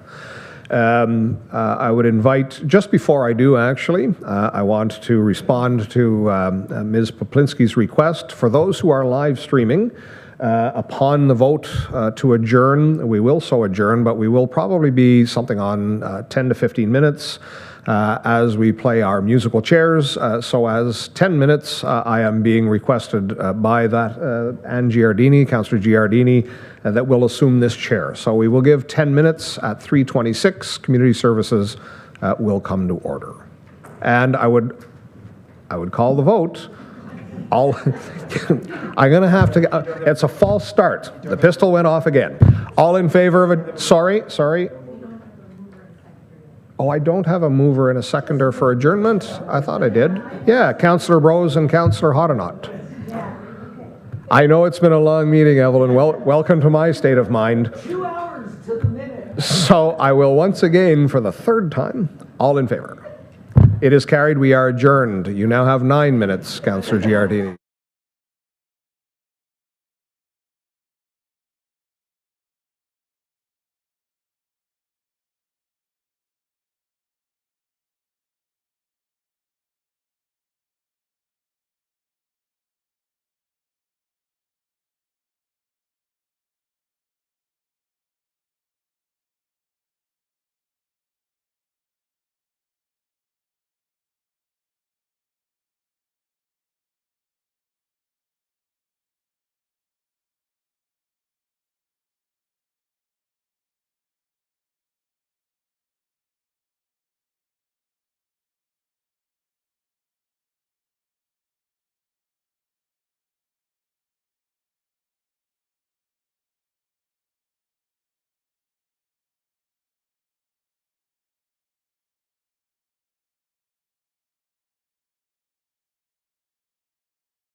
Good afternoon and welcome back. I'd like to call to order this meeting of the Community Services Committee. Ms. Van Starkenburg's roll call been taken. Yes, thank you, Chair, and we have quorum. Thank you. Are there any disclosures of pecuniary interest and general nature thereof? I see none. Adoption of minutes. I have recommendation that the minutes of the June 12th, 2025 meeting be approved. Could I get a mover and a seconder, please? Moved by the member from North Algona-Wilberforce, seconded by the member from Laurentian Valley. Are there any errors or omissions? Seeing none, all in favor? Carried. Thank you. There are no delegations and presentations. There are two communications items. Are there any questions on either one of them? Seeing none, I have a recommendation that the communications be received as information. Could I get a mover and a seconder, please? Moved by the member from McNabb Braeside, seconded from the member from Bonnechere Valley. All in favor? Carried. Okay. Consent reports. There are two consent reports. The first one is from Community Services. There are 8 items. Are there any items in there that Council would like to refer to? Member from Whitewater, please. Thank you, Chair, and thank you, Jen. Yes, please, if I could ask to speak to 1A and 4, please. Go ahead. Good. So 1A, and it's in conjunction with some of the information provided in a number of other reports about housing. As I looked at this and I saw the numbers continuing to increase, we're at 1,923 currently on the chronological wait list. And later on the report, it indicates that we received 12 or 14 additional rent-to-geared spots. So that's not even a 1% increase in our allocations of support for those people waiting for housing. And I just don't understand, and I probably the staff don't know either, but I'm going to vent on it for a moment, is how is this calculated? We have 1,000 spaces, call it 1,200 spaces. We have 2,000 on wait list, and they give us 12 or 14 spots. Are we disproportionately not having a problem compared to other communities? Or is our problem just insignificant? We've only got 2,000 we've only got 2% of our population on a wait list, therefore we don't qualify. We have to hit 5% before we're listened to. I'm just curious if we have any insight on why the numbers are managed the way they are in comparison to other counties. Ms. Patrick, please. Thank you, Chair, and through you to Councillor Nicholson. So certainly, as Councillor Nicholson has indicated, our numbers that are waiting for community housing are continue to grow. Councillor Nicholson is referring to the new provision within our COCHI, the Canada-Ontario, I'll just turn to it here under actually item number 6. So the funding allocations for the Canada-Ontario Community Housing Initiative, COCHI, and Ontario Priorities Housing Initiative, OP. So these guidelines, I believe, are what Councillor Nicholson is referring to with the provision for 12 rent-assisted units or a rent-assisted target. So what that is referring, that's a new requirement within our guidelines for COCHI and OFI. So we do allocate this funding that we've been given under COCHI and OFI. We have a 5-year investment. So these figures are consistent with what the ministry has communicated to us previously that we will be receiving. The difference is that within this year, one of the guidelines is that we report to the ministry that we have utilized this funding, not just for repairs or projects, but that we have created 12 new units. So this is not new money. It's a new requirement for us to demonstrate that we're using this funding to create new units. Now, we have had correspondence with the Ministry of Municipal Affairs and Housing staff, and we have confirmed that we are able to use the funding or count the 12 units if we have community housing units that we own but have been offline for a significant period of time based on major repairs that need to be done to them. If we could apply funding towards those and get those units back online and back into being able to house people there, that would meet some of the requirements. So just clarifying, it's not new money as far as new units, it's a new requirement as part of this funding to demonstrate that we're increasing housing. Hope that is helpful. And your second question, please. I'm going to comment first. Thank you. I appreciate that. So the 12 new positions aren't new. They still haven't solved any of the 2,000 problem. I just wonder, is it even worthwhile having a list of 2,000 names? Maybe we have 100 people waiting, 100 folks are waiting, what do we call it? Special priority status. They're only going to have to wait 2 years. So really, should we just have special priority status and that's it? So unless you're in the special priority, basically don't count on housing. Well, I don't understand why we're tracking the numbers if they don't mean anything. We're just raising expectations so that you could get a house in 7 to 10 years.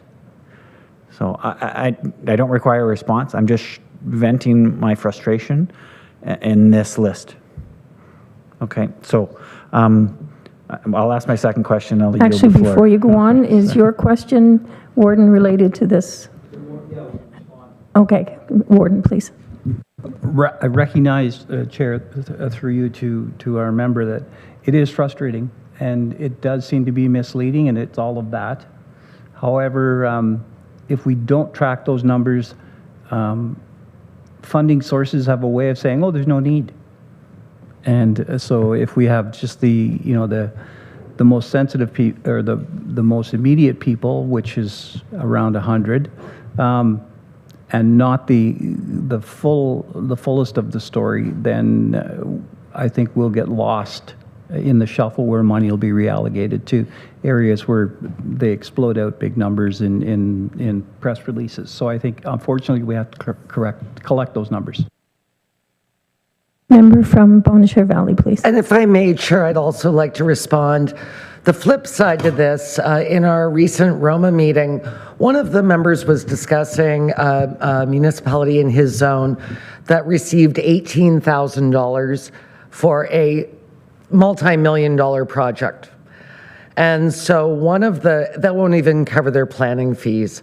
So the question was asked, would it be better if these funding pots were given in a more meaningful way where they would actually develop housing, as opposed to saying, look, we gave all this money to 200 municipalities across Ontario. So there doesn't seem to be a right or wrong answer, but I imagine that the council of that municipality put in a grant application fully expecting that their needs, as you just delineated for us, would be recognized by the province and the feds, and they would get a meaningful amount of money. But the $18,000, well, do you give that money back? They can't afford the rest of the housing development. And so this is way out of my wheelhouse, but I thought it was a very interesting discussion that we had, and I was talking to the warden about it, and he kind of agreed with me that it's sort of a balancing act where they want to be able to say, we gave all of you this money, but it's not the right money. And so, yeah, thank you. Member from North Algona-Wilberforce, please.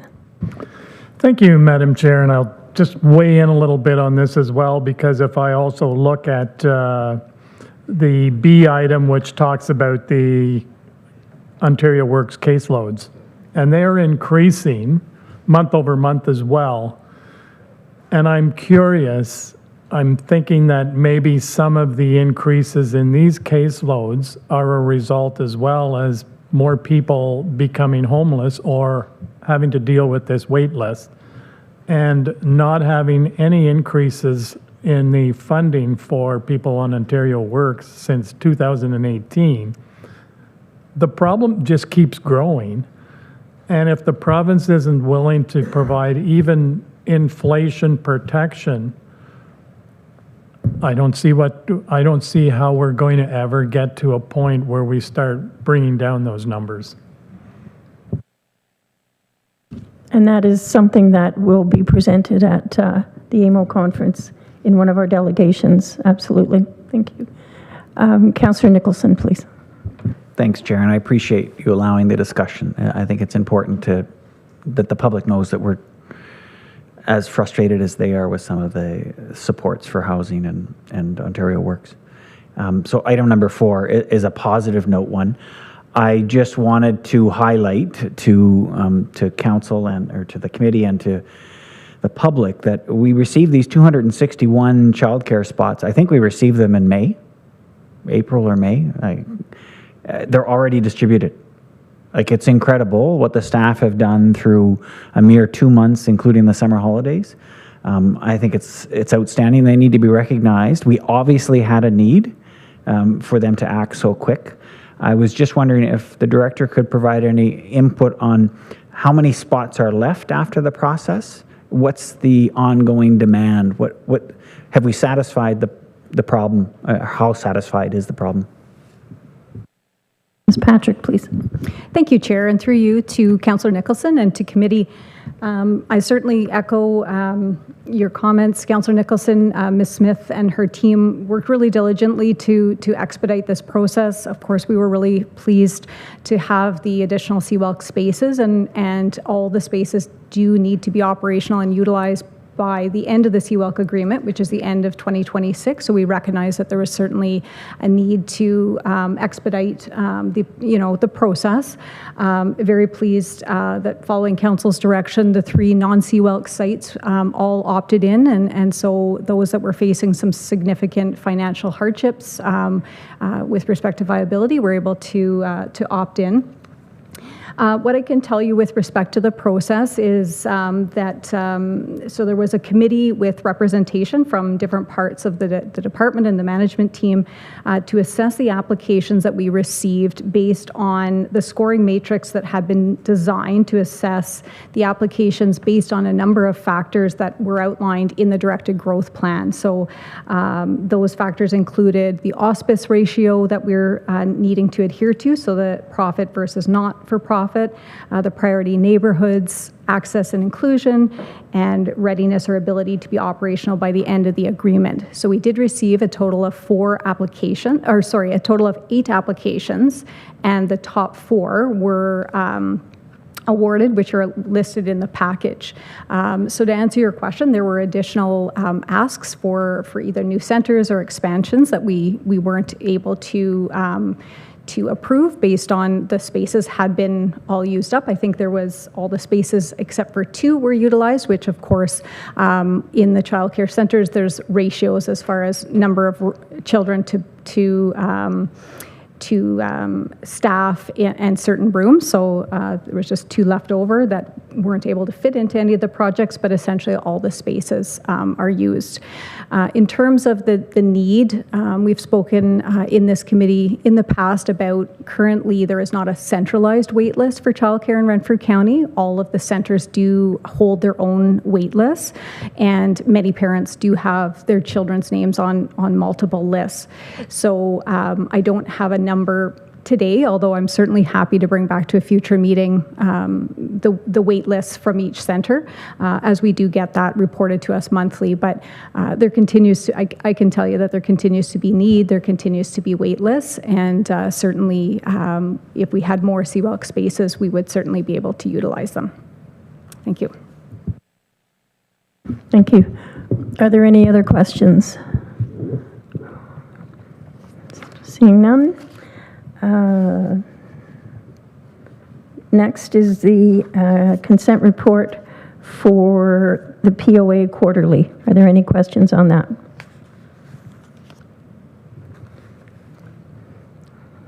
Seeing none. Okay, I have a recommendation that the consent reports be received as information. Can I have a mover and a seconder, please? Moved by the member from North Algona-Wilberforce, seconded by the member from McNabb side. All in favor? Carried.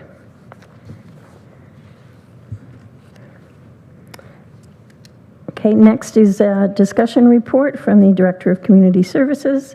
Ms. Patrick, please. Thank you, Chair, and through you to committee.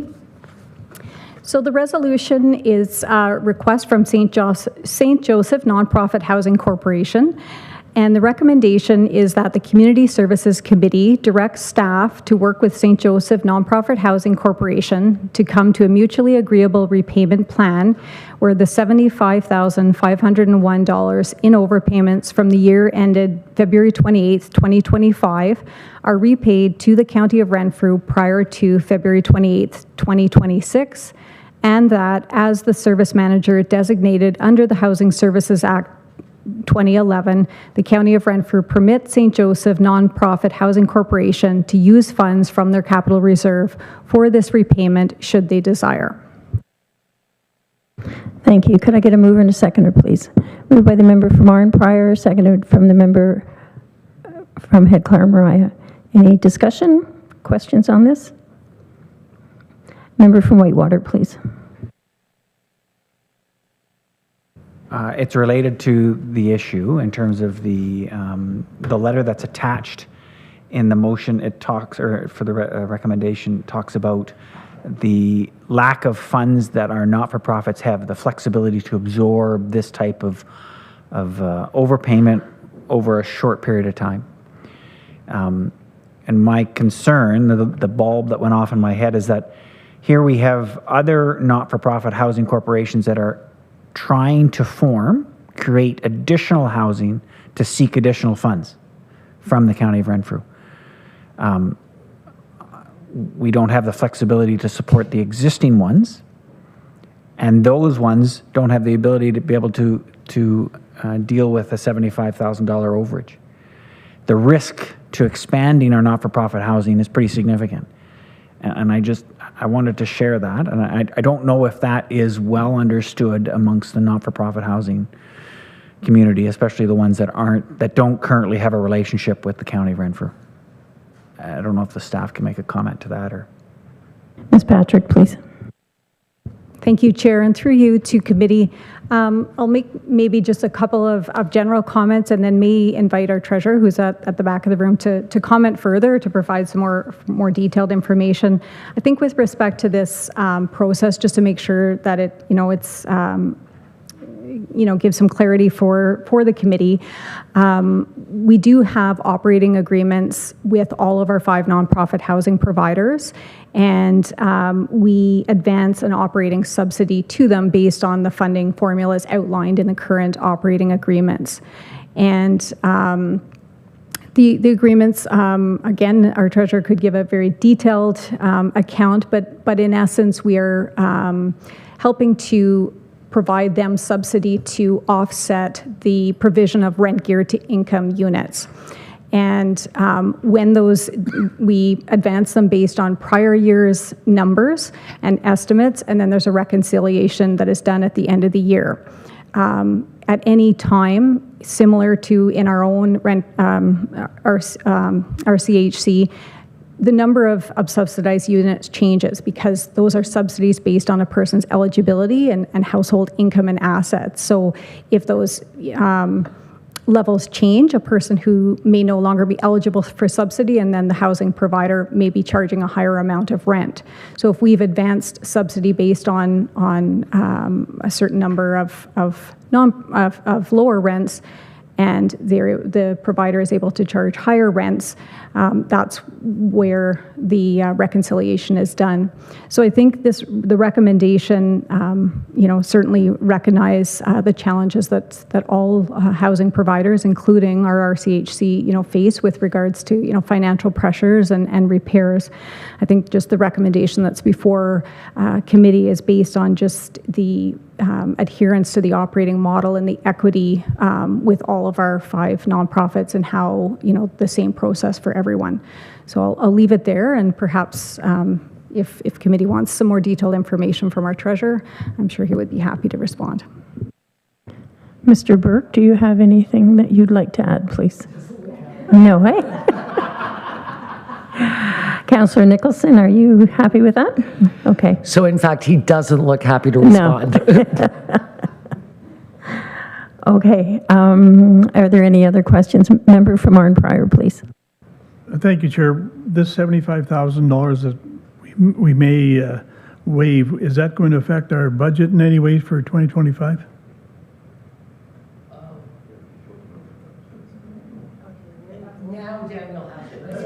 Mr. Burke, please.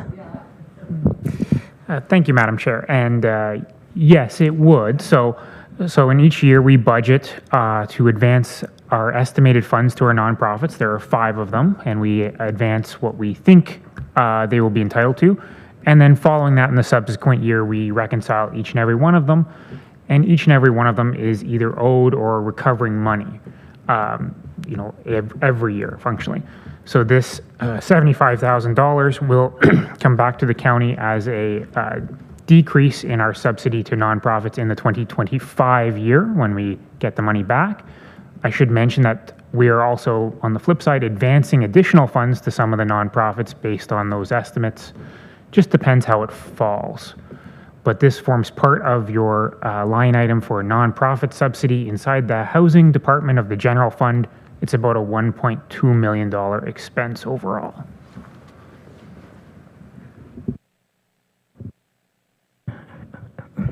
Are there any other questions or comments? None? All in favor? Carried. Recommendation that the discussion reports be received as presented. Could I get a mover and a seconder, please? Moved by the member from Bonnechere Valley, seconded by the member from Petawawa. All in favor? Carried. There are no deferred reports, no verbal reports. I have nothing for a closed session. There is no new or other business. I will take a recommendation that this meeting adjourn and the next regular meeting be held on Wednesday, September 10th, 2025. Mover and seconder, please. Moved by the member from Laurentian Valley, seconded by the member from North Algona, Wilberforce. All in favor? Carried. Thank you. We will adjourn, and we will resume in 10 minutes, which by the clock at the back of the room is 4 o'clock for our, what do we call? Corporate services meeting. Thank you.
Welcome back, everyone, to the Corporate Services Committee. This is the last committee of the day.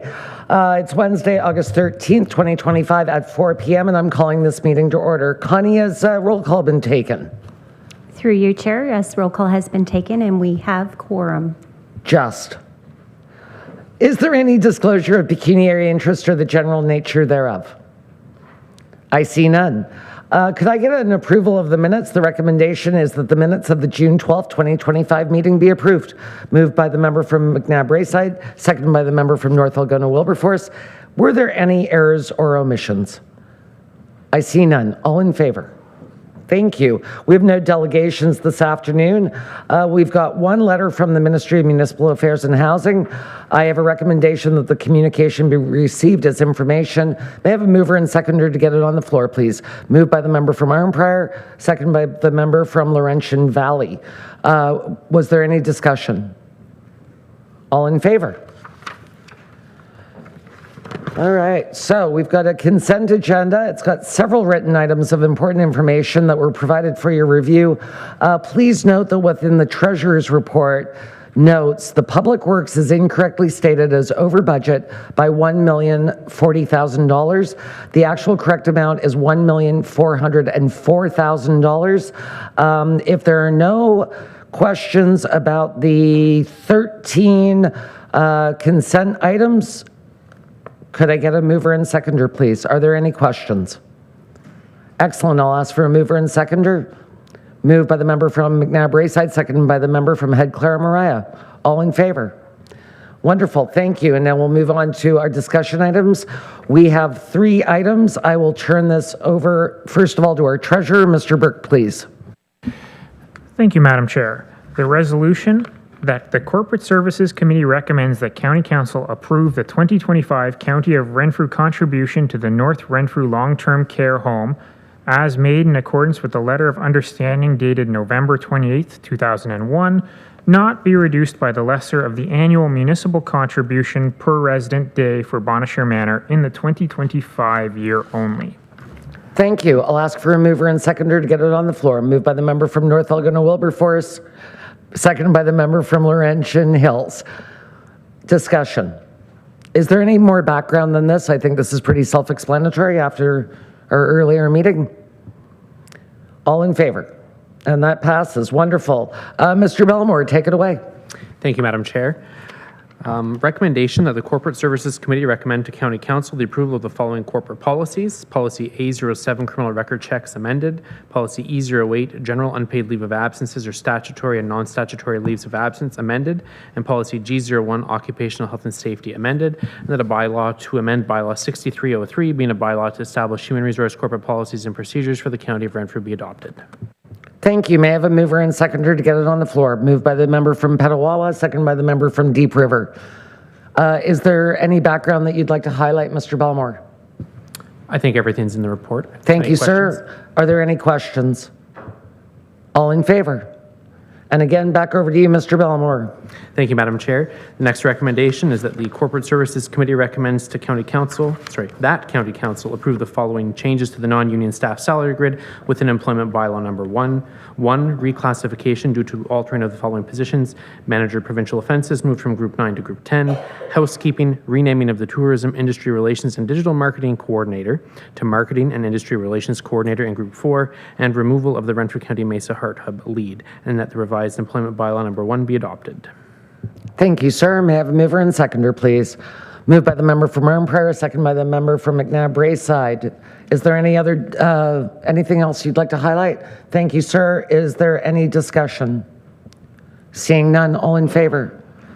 I now have a recommendation that the discussion report be received as presented. May I have a mover and seconder, please? Moved by the member from North Algona Wilberforce, seconded by the member from McNabb Rayside.